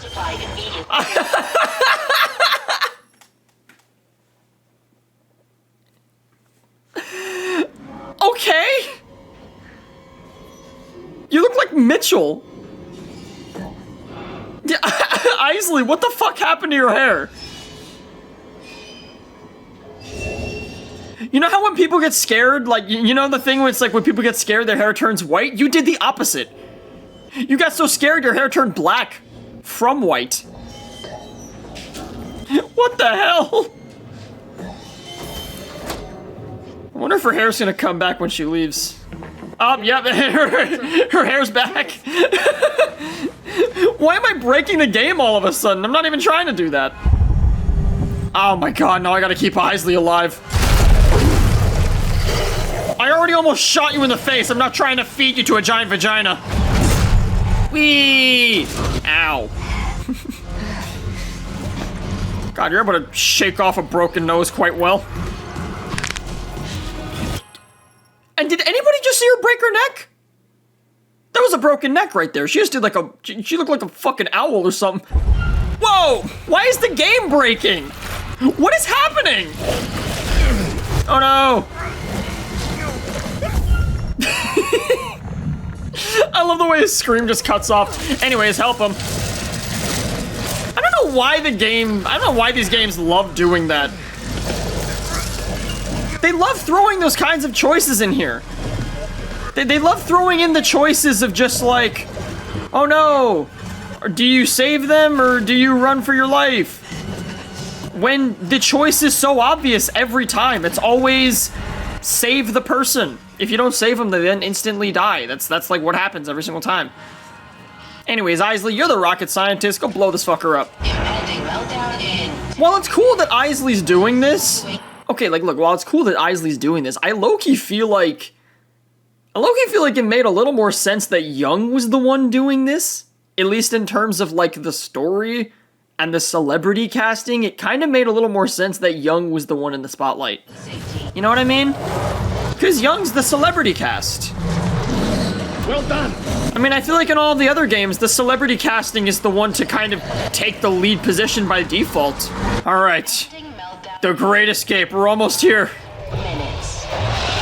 There are monsters fucking everywhere. Hi, Curator.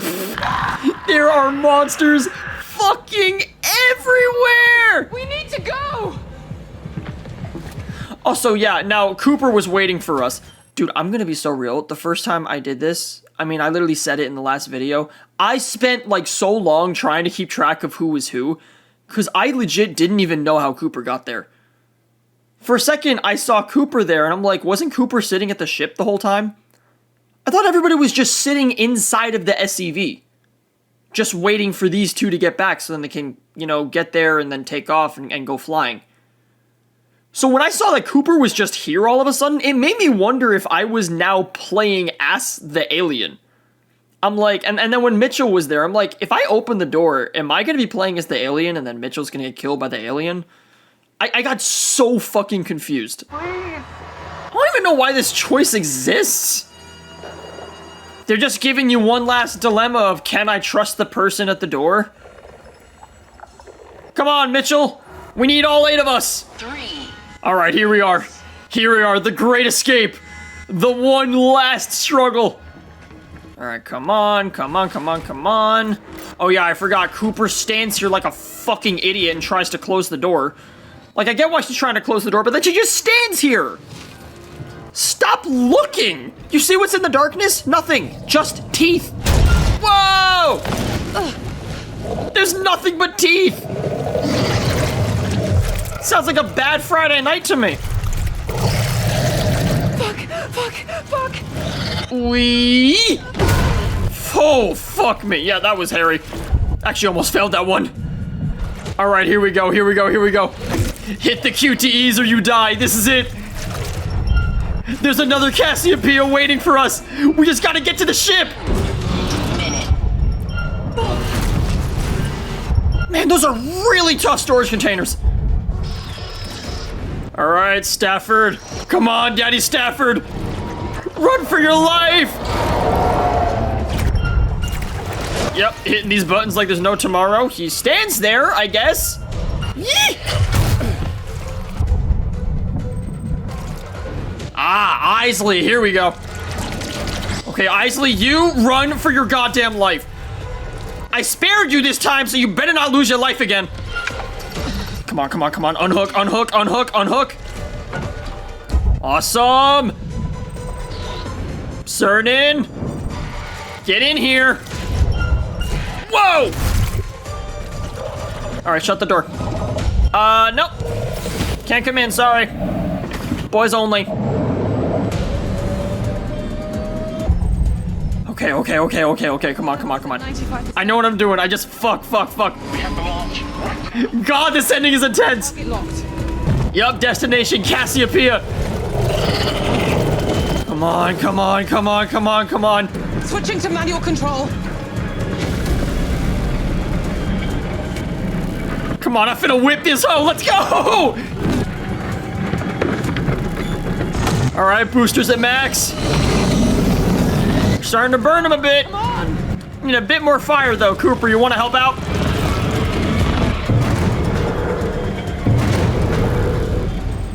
Come on, come on, come on.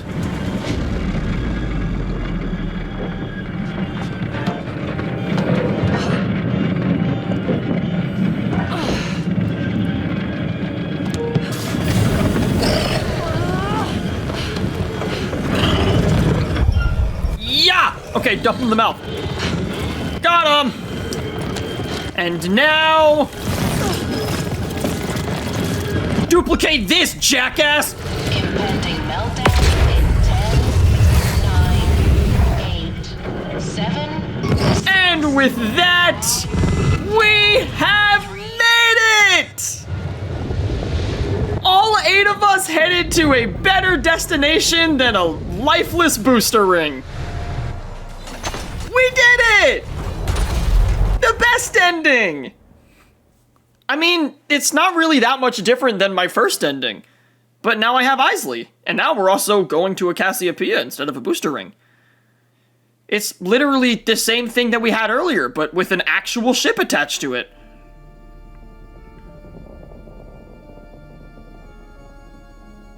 Oh my wow.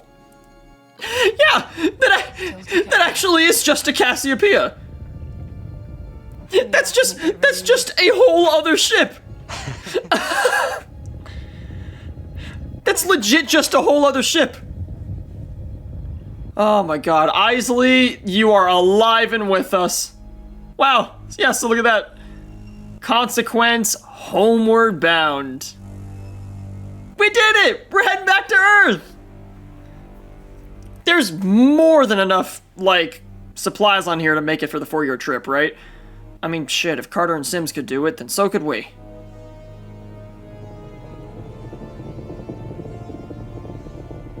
Wow, this is a lot nicer than the booster ring.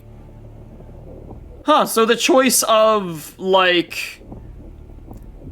So the choice of, save our souls or save your souls actually does very much change things, does it? Or doesn't it?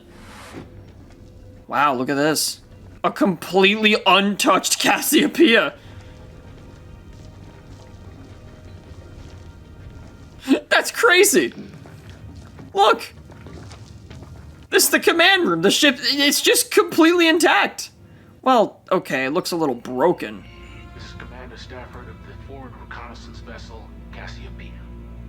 It is with great pride that I announce the successful orbit around the planet Telsa. Wow, so this is a mission that went totally fine. As our scientific readings have produced unexpected and extraordinary results. Wait a sec, is this gonna be the pods? Because I think I figured out the whole deal with the pods is that the return trip for the stasis pods is in... I think it then just dumps all the clones in acid. So that it just kills them, because obviously there's no need for them to go back to Earth. In fact, they don't want them going back to Earth, because then the clones will figure out the truth. So this crew, nothing went wrong with them. They did a successful orbit around Tau Ceti F, and then they all got back in the pods and got dissolved into liquid. We have found life on the surface of Tau Ceti F. Oh my god, the bonsai tree. While minimal, indicate... Dude, how long has this been sitting here? It's every 3 months, right? So this is like at least a year or two back. To the planet's surface. Holy shit! This is so freaky! They insisted on joining us, especially Mr. Williams. I will transfer. Especially Mr. Williams. Return. Yep. Forward to sharing this. They killed all the clones. Stafford out. God, poor guys. Their mission went totally fine.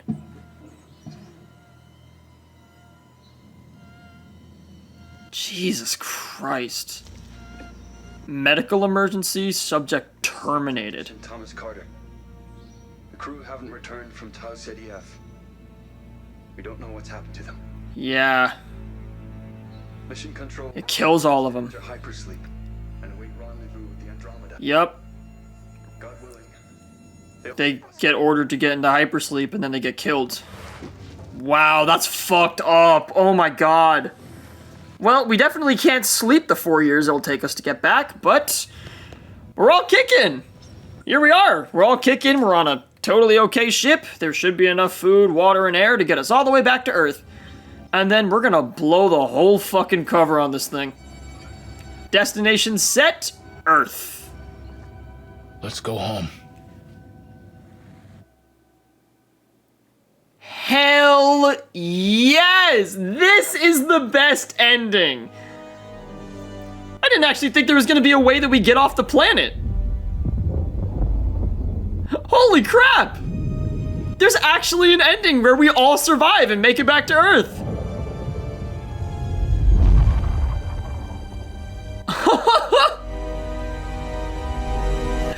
Whoopee! The clones get a happy ending! Oh my god, that's actually so nice! Charted a course for Earth without any intruders on board. Oh yeah, because I can pick up Anders, right? I could pick up Anders, and I guess there's other cases in the story where you can get your crew replaced with imposters. Holy shit, there's actually an outcome where you can pick up an alien and bring it all the way over to Earth. Oh, that's... You basically doom the entire human race in that case. Let me just look at turning points real quick. Let me just look at this. So, homeward bound. The survivors arrive at the vacant Cassiopeia. They set a course for Earth and begin the long journey home. Let's go! The best ending! It takes a few minutes for the body to adjust to wake up. Yeah. Looking good. Here comes cycle 14. 95%. I mean, I guess... Everything seems to be working. This is 3 months afterwards. Don't mind. Please look up for me. So, like... Excellent. That should do it. Right now, my crew's already, you know, pretty far on their way home. Man, poor Carter and Sims. They deserve better. These first few steps can be a doozy. Sims deserve to have more tea, and Carter deserved to be with his loving family. Looks like you could use one of these. I'm sorry, that's literally the only 2 jokes I have for these characters. They didn't do shit the entire game. They're just the doomed duo of the prologue.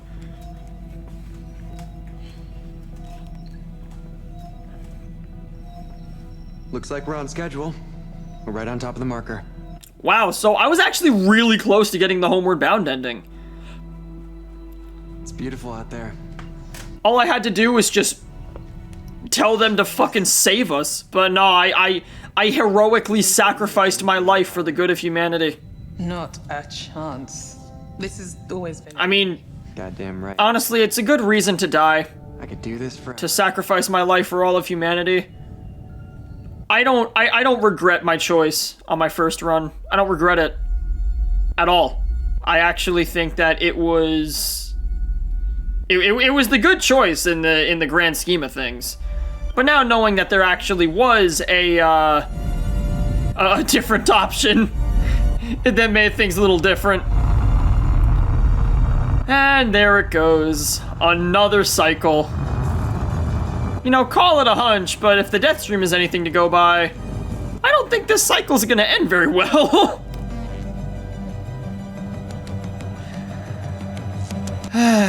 Well, not my crewmates, not my problem.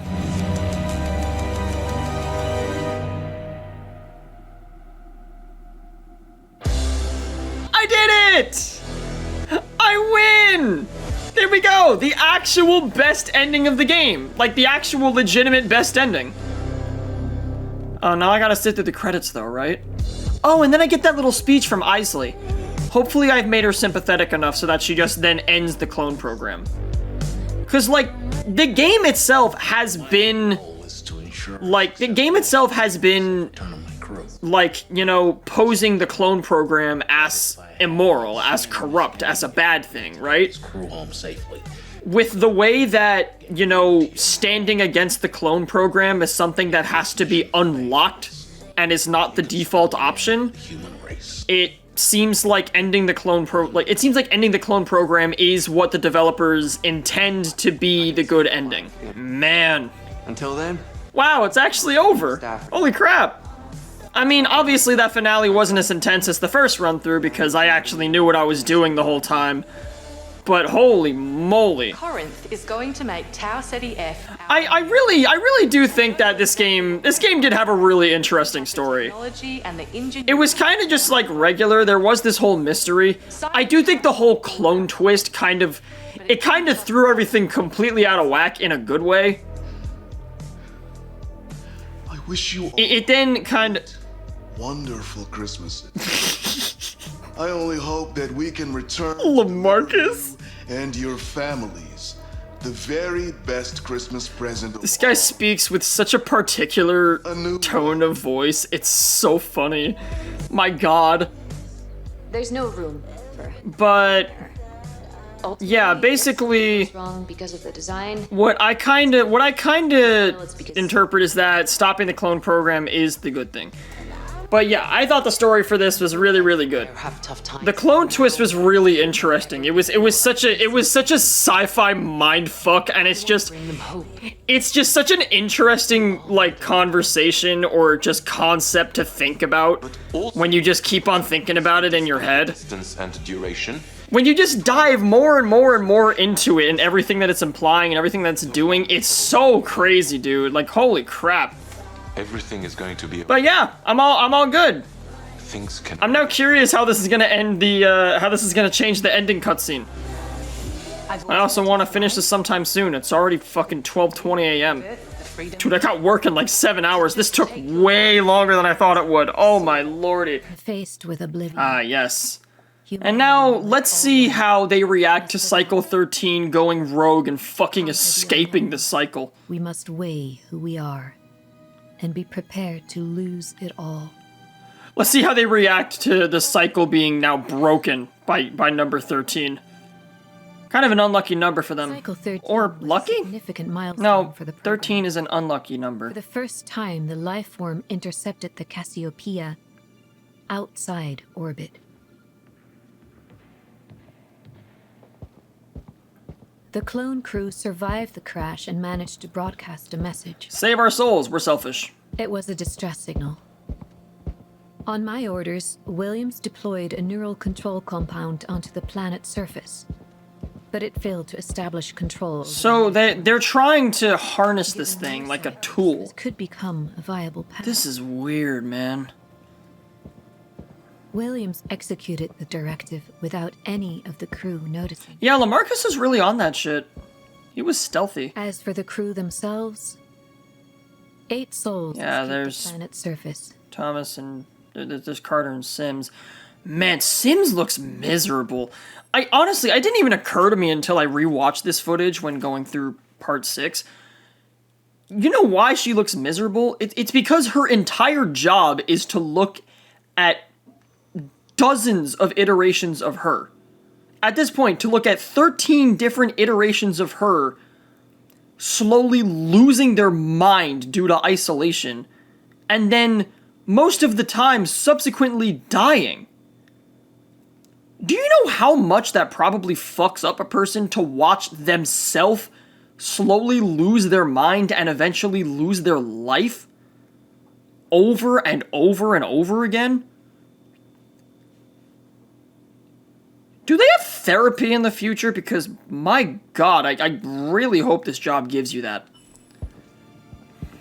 They discovered an abandoned Cassiopeia from a previous cycle. Yes, quote-unquote, discovered.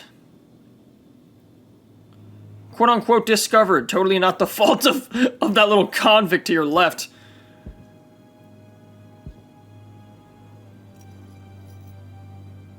Yeah, Brianna wanted to go public about it. Well, I think she already did. I mean, she literally told the clones what to do.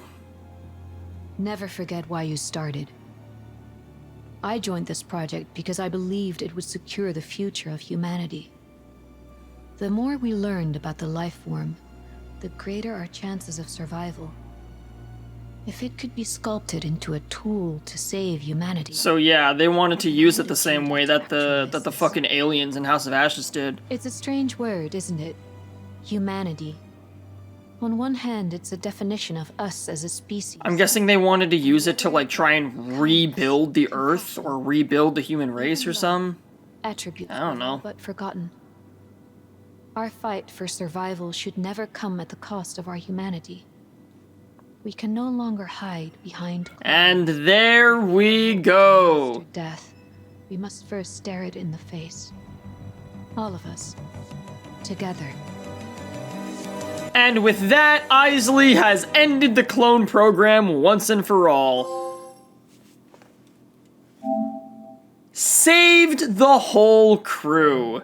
There we go! All 8 people survived. Isley ended the clone program. We're all headed back home. It is a perfect ending. I even managed to give Cerna some actual self-worth, which is amazing. And then probably the coolest part about all of it is that I even got to see the curator again. That's so cool. And I got to see a little teaser for what comes next. I don't think that game's going to come out for a bit, because they haven't even settled on a title, it seems. But I think that's going to be Intercession. That's going to be probably like religious, demonic possession, that shit. It's going to be all about that shit. It's going to be batshit crazy. Okay, I guess the menu just doesn't even work. So yeah, that's it. Wow, it's hilarious that there was actually just a whole other Cassiopeia just sitting here. But yeah, I was right. The return fluid on the stasis chambers is not meant to help them get home. It's meant to kill them. So in that way they can't get back and spill the truth about the whole program. That's really fucked up, honestly. Even when the job goes well, they just kill each other. They just kill them. And there we have it, folks. Directive 8020. So yeah, I guess now this is the part where I give my full review of the game. And I just talk about what I liked, what I didn't like, and all this stuff. And well, if it wasn't obvious, I'll just start off by saying I thought this game was really damn good.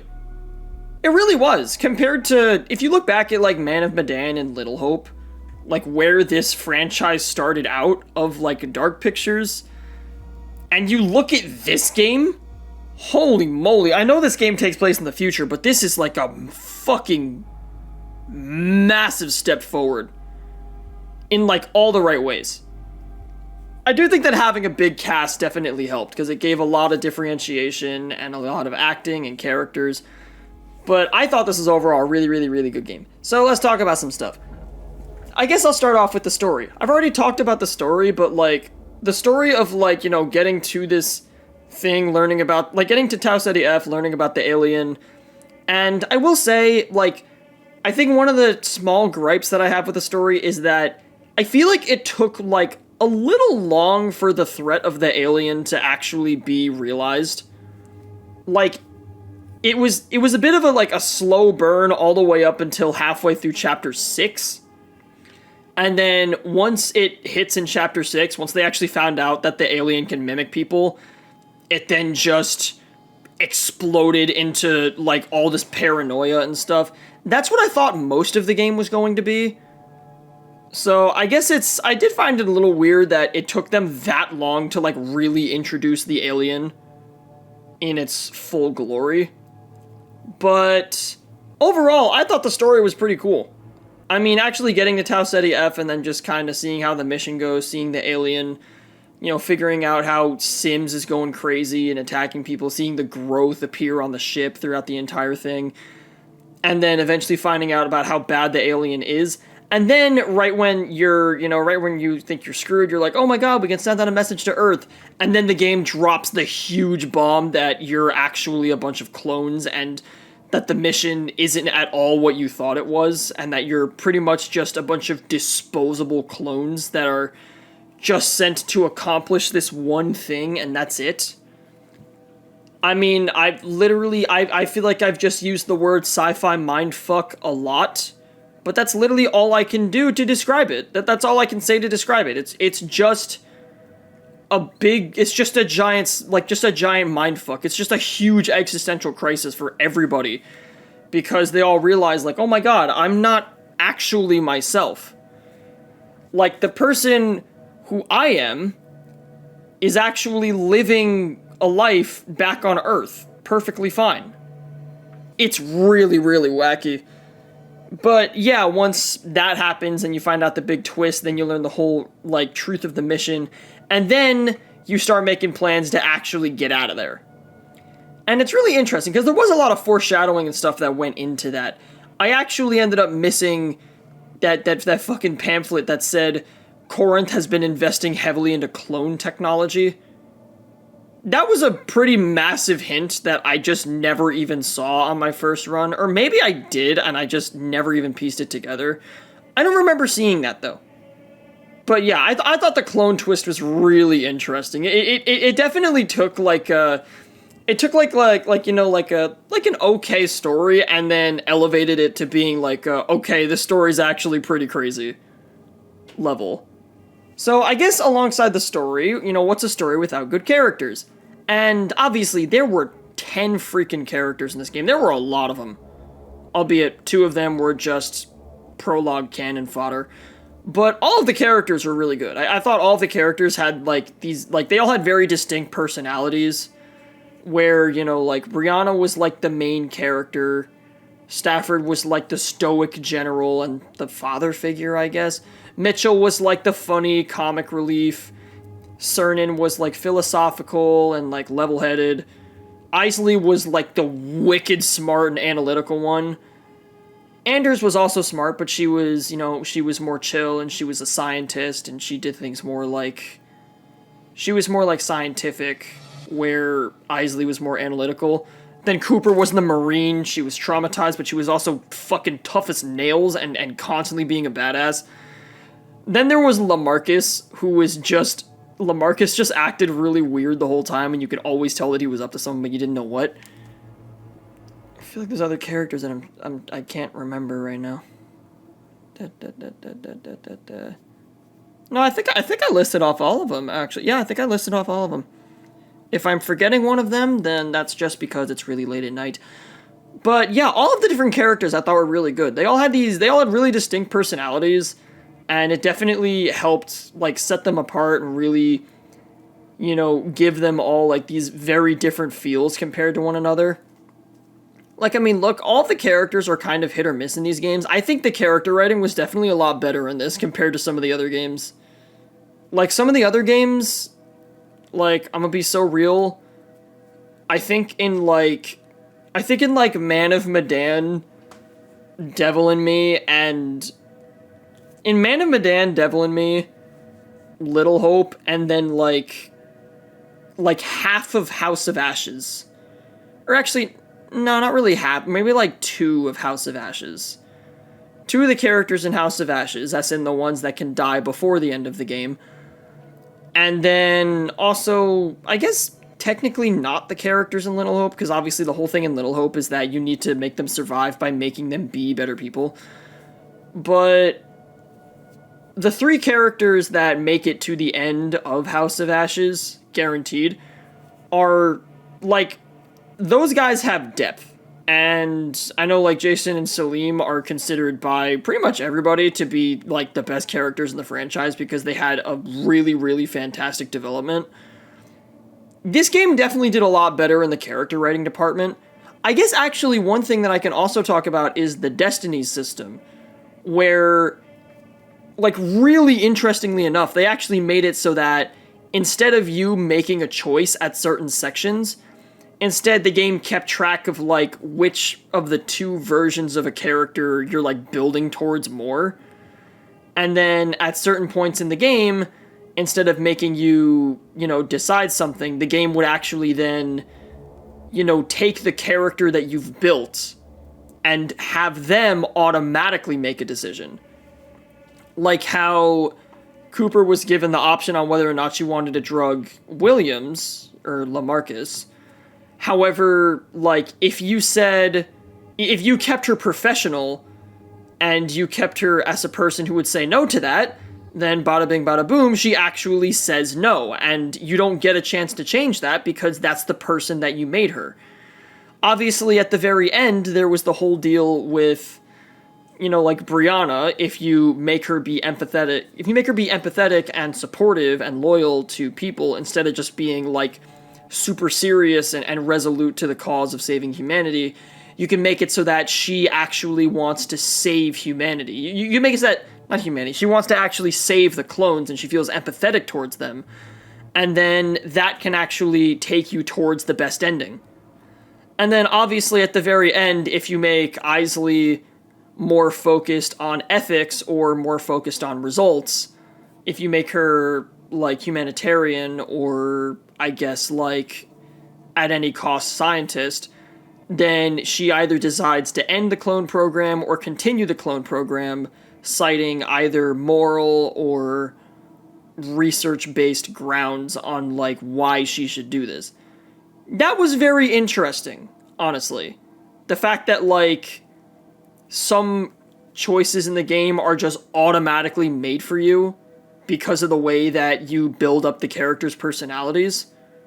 And, like, I feel like the game kind of, like, wanted you to build up the characters a certain way when I do think about it. Like, I remember I built up Cooper as more of, like, a lighthearted jokester because I saw a relationship with Anders, and I kind of got the impression that she was a little more snarky and sarcastic, that she wasn't just, like, a super strict Marine. But, yeah, then after that, I also said, like, I chose humanity first because, like, one, I just felt like it was the right thing to do, honestly. And then two, I also felt like looking at Brianna's character, like, without my input, she seemed to be against the clones. Like, she seemed to be horrified and completely against the clone program just by default. So it just felt more natural that she was like, actually, no, I don't support this. I want to survive, but not at the cost of my own morals. I mean, like, if you really wanted to, you could just make her go the other way, so that's pretty interesting. So, I guess there's story, there's characters. Now, let's talk about, I guess one quick thing to talk about. Let's talk about UI real quick, because I thought that the way that the UI and the general design of this game in terms of presentation, like, obviously it's, you know, it's like no shit. They used a different UI compared to the other Dark Pictures games. It's very similar in its, like, presentation of, like, oh, here's how we present the choices. The way that we have, like, the, you know, you pause it and you see, like, the person just standing there. Obviously, it's very similar, but there were a couple of things. Like, one, the fact that they overhauled all the menus and stuff to be all, like, sci-fi themed. I thought that was really cool. It definitely helps immerse the player in, like, a whole sci-fi universe.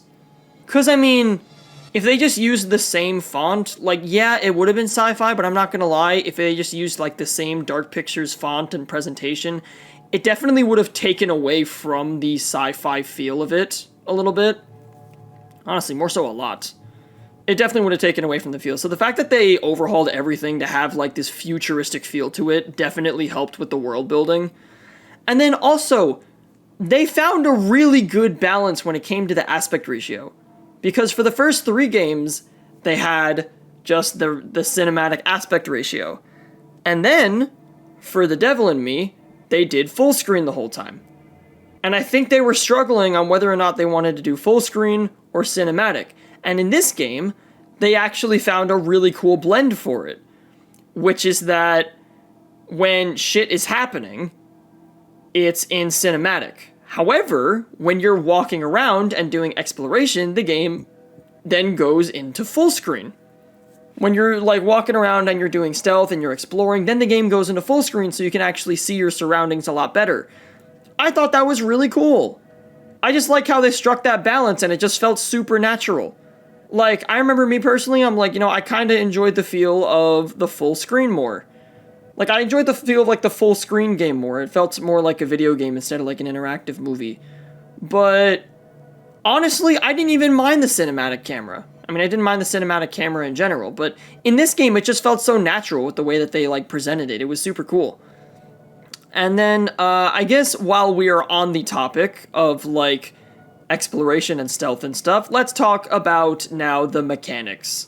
For the big Dark Pictures Season 2 opener, what did they do to change up the gameplay formula? Well, they did a whole fucking lot. I mean, obviously they had the choices of the game, which, bunch of different choices that you could do. Some of the choices you made, some of them were made for you because of destinies. Some of them were made in different, like, ways. Specifically, there was that one choice where it's like, you had to figure out which way to go to get to Anders. And that wasn't like a go left or go right, like, prompt. Instead, it was just, you can physically walk your character to the left or right, and you had to, like, look around and try to see if you could tell which way was the real Anders. I thankfully found the real one, because I know what a stalactite is. But, yeah, so then, obviously, one of the big features of this is the turning point system, where they added a flowchart like they did in Frankstone, and instead of making it so that you can only go back to certain sections, they made it so that you can rewind to pretty much anything, and you could, like, literally every single time the camera cuts, you can rewind to it, and they made it so that you can actually go back and you can change outcomes and get achievements really, really easily. Which I thought, like, that's really cool for completionists and stuff. I know it's gonna make the death stream really, really easy to go through. I don't know, I shouldn't say easy. I'm probably gonna give each death scene, like, a whole scene of build-up just so I can actually, see it. Like, I'm gonna give each death scene, like, a whole scene of build-up just because I feel like just seeing the scene itself and then just failing the QTE, it's not going to be as cool as actually seeing everything build up until the actual payoff of the person getting killed. I'm just going to do that in more so classic fashion. But, yeah, in terms of, like, for people who actually wanted to get all of the secrets, wanted to get all of the choice outcomes, the fact that they have this flowchart that allows you to, like, you can actually see what you need to do in order to unlock certain nodes and all of this stuff, it's so cool. Also, I just love the fact that there's a flowchart. I just think flowcharts are super cool. I remember they did that in Detroit Become Human. There was every time you finish like a big scene in the game, it then takes you to a flowchart that shows like all of the different outcomes, or at least how many outcomes there were. It doesn't actually show you what could have happened, but then it shows like the route that you took, and if you keep on like going, it then like completes the whole thing. If you see like I've looked up like the fully completed flowcharts for some of the chapters in Detroit Become Human, and it looks so cool just to like see all of the different ways that things can go. It's the same thing in this game. Like you can work on completely filling out the turning points chart, and then you will actually see like all of these different things that can happen. And from the looks of it, there's so many different things that can happen, especially with the alien imposter. That's another thing I should talk about real quick. The alien, the substance, the life form, the whatever the fuck you call it, the jelly, the goop, the purple, the alien, the life form, the fucking imposters, the Among Us, Amogus. That was a really fucking good enemy. That was a really, really terrifying monster to deal with. I would say that is definitely one of the scariest monsters that they've ever made for one of these kinds of games. Because aside from the thing just being creepy and constantly stalking you, it's not just, like, stalking you and, like, looking really freaky. Like, you know, obviously when the things grow into their true form and they have, like, these huge faces and their mouth goes down their entire body and they got, like, little human appendages sticking out, they look really weird and they look cool and creepy and, like, really intimidating. But it's specifically the fact that this clone can perfectly imitate anybody. And the game throws multiple times at you where, like, multiple times throughout the game, they throw you into a situation where you're like, oh shit, am I talking to this person? Or am I talking to a duplicate? Am I talking to an alien imposter that's now just deceiving me? And if I listen to this person, they're actually just gonna guide me to my death. There were so many different instances of, like, can I trust this person? Where, like, I feel like in other games, like, obviously with Mitchell at the door, it's like, okay, there's a guy, you know, banging on the door, begging to be let in. It's like, yeah, help him. What are you waiting for? However, in this game, you then take a second and you're like, wait a second, is that actually him? Or if I open this door, that's going to be an alien and then it's going to turn around and kill me. It's just really, really freaking interesting. The alien was such an interesting enemy to deal with in this game. Because, like, having, like, a permanent consequences game where you're constantly trying to suss out who's real and who isn't, that is a new breed of stress, because holy moly, I was stressing trying to figure this stuff out. I mean, literally, look at the footage. I was stressing the hell out trying to figure out how to get past this thing. So yeah, I thought the alien was really fucking cool. Definitely one of my favorite monsters that I've seen in these games. So then also in terms of the mechanics, obviously the two big things that they added are one, the turning points, and then two is the real-time stealth. And I've said it once, I'll say it again, I think the real-time stealth absolutely sucks. Is that because it's designed badly? No. I actually say that for the opposite reason. I say it sucks, not because it's designed badly, but because it's actually designed really well. And every single stealth section that I was thrown into had me gripping my ass cheeks harder than Clark Kent. Like, literally. Like my heart would be in my fucking throat for, like, the whole 10 minutes that I'm spending just, like, crouch walking past objects to try and get past these things. Even when I understand these creatures' pathings, I'm still, like, so unsure of whether or not I'm gonna be able to get past this thing. Like, my god, the real-time stealth was definitely, like, the scariest thing that they've put in one of these games. Like, obviously it's one thing trying to deal with, like, QTEs and dodging the thing and cutscenes and whatnot. However, having to actually react in real time and get past this thing as it's patrolling an area and looking for you, like, holy moly, every single stealth section was just so fucking tense. It was unbearable. Like, specifically going through, like, real-time stealth where you know that you can get caught and screw it up in a game like this where there's no continues, and if you get somebody killed, they're now dead permanently and your save file is forever tainted. Knowing that there was that much at stake every single time I was told to get past these, like, creatures, I was terrified. Like, literally, the moment that I got caught with Isley in hydroponics, like, genuinely my heart stopped.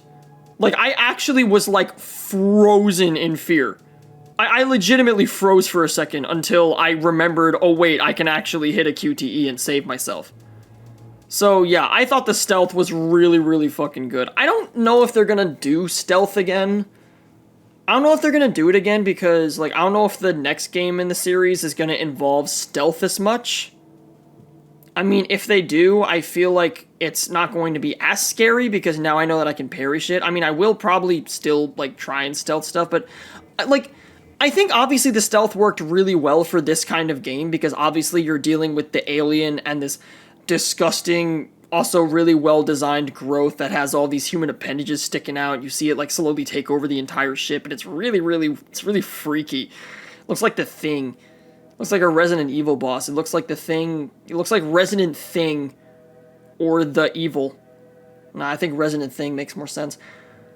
But like, yeah, I think this stealth definitely worked better for this game compared to previous games. Because in this game, obviously, you're trying to get around this thing that's constantly patrolling. Like, this game probably would not have worked in something like House of Ashes, where obviously, you were trying to sneak up on the creature at some point, but it was a lot more action-focused. It would have worked in The Devil in Me, because there were hiding segments in there. I'm not sure it would have worked in Little Hope, truthfully. I'm not sure it would have worked in Man of Medan, either. It probably could have. But definitely in this game where you're running away from a thing that's constantly on the hunt for you, the stealth definitely worked really, really well. So I feel like if they go with a more, like, aggressive enemy in the next game, then the stealth might not be present. But what this does show is that they're being a lot more... They're being a lot more creative. Instead of just being, oh, you need to fight things with choices and QTEs. They're now adding completely new game mechanics to this formula to like make it so that, oh, you have to like complete this task or you have to do this. And like the stealth sections, they weren't just like, oh no, just go hide in a place to make sure you're not seen, like in The Devil in Me. Instead, it was like, this thing's actually going around the area. You need to like hide behind objects.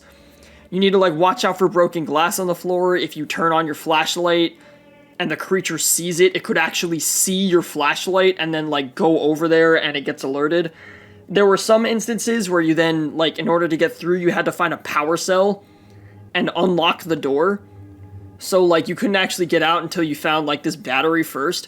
And then when you needed to unlock the door, you had to complete the little mini-game of, like, oh, you now need to unlock the door, so now you're, like, wide out in the open, and you need to unlock the door as fast as you can before the thing notices you're there. And the thing about the door unlocking is that there was another little, interesting dilemma in itself. It's like, okay, do I go the slower route and hit the more reliable gray buttons, or do I go the quicker route and risk it by trying to go for the yellow? Like, just overall, it was just really, the stealth was really, really good. Definitely, the most tense part of this whole game by a mile. Honestly, even past some of the choices that I had to make, this was definitely the most tense part of the game. The fact that you're just, like, constantly terrified of what's going on. So, yeah, I'm pretty much done here. I mean, I'm not all done here, because I still have one more thing to do, and that is the Directive 8020 death stream. My god, I am so excited to see what the devs cooked up for the death scenes this time. I mean, I already saw 3 of them. I saw Isley get impaled, and I also saw Stafford and Brianna get eaten by the giant monster, because I just was really fucking curious as to what happened. But I need to do some research on what happens, or like, I need to do some research on like what would be the best way to go about the death stream.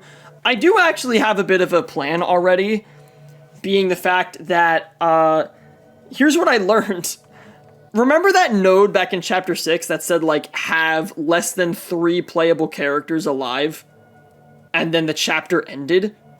I found out, like, after the recording finished, the curiosity got the best of me, and I said, like, I looked up on Google Incognito, like, Directive 8020, Chapter 6, less than 3 playable characters remaining. I'm like, what the fuck happens then? Do you know what that node is? That node is a bad ending. If you make all of the wrong choices, and you are just genuinely so abysmally dog shit at the game, that you get everybody killed. If you get people killed at literally every possible chance you get up to that point, then the game literally ends. It just ends. Like it actually cuts off your story. it doesn't allow you to progress further because you literally don't have the like necessary amount of people to continue the story as it is intended. It literally is a midpoint cutoff for the entire game if you are that fucking terrible at it. Which is insane. They actually added like another like really, really bad ending to the game. So I definitely want to hit that during the death stream. But yeah, the death stream should be pretty fun. I know I'm planning on doing it on either like Wednesday or Thursday, because that's when I have off from work. So I think that is, let's see if I'm planning on uploading here and here and here. Honestly, that should be like a day or two after I upload this, if things all go according to plan. Should be like a day or two after I upload this, if I'm being totally honest. So yeah, that should hopefully be really fun. And thanks to the turning point system, there's going to be a whole lot of death scenes that I get to watch. I mean, look, a lot of them, like in Chapter 8, a lot of them are just going to be people getting torn apart. But I'm intending on just not only getting people killed during the death scenes, but also seeing what happens if I get them caught during the stealth sections.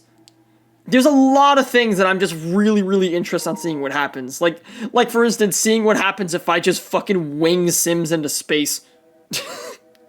I don't know. So that's going to be a very, very, very fun time. But for now, though, I am finished with the main game of Directive 8020. I have saved everybody. They're all going back home. I've gotten the good ending. I can now sleep well, knowing that these 4 possibly disposable humans that might get killed as soon as they land are gonna head back to Earth and hopefully try to readjust to society. Or just completely blow the lid on the entire clone operation. One of those two things. But yeah, I guess now all I can do is just wait and see for them to drip feed details about the next Dark Pictures game, and hopefully in another 3.5 years they'll come out with the next one. So yeah, I guess on that note, I hope y'all enjoyed seeing me be stressed, because this game was very stressful. It is a horror game. But as I've said, I do think that these are some of my better series that I have on the channel, because I feel like they're just fucking prime content material. They're really good for commentary. They're just overall really fun to play in front of a camera. And yeah, I just love putting myself in stressful situations on camera and then freaking out about them because it's really funny to watch back. But yeah, I have stressed myself out thoroughly. The next game I play for a series is probably not going to be horror. I mean, I've already gone from Resident Evil Requiem to this. I mean, good God, I need a break. So, yeah, I'm gonna be doing the death stream. But for now, though, I am all done with this. So, hopefully I'm gonna get to see the curator a little bit more, and I'll be able to understand what happens with the next game. Maybe they'll start doing yearly releases again. That'd be cool. But, yep. For now, though, I'm all done, and I'm really tired, so I'm gonna stop rambling. So, I hope y'all enjoyed, because this was quite the fucking experience for me. And with that, that is going to be it for Directive 8020.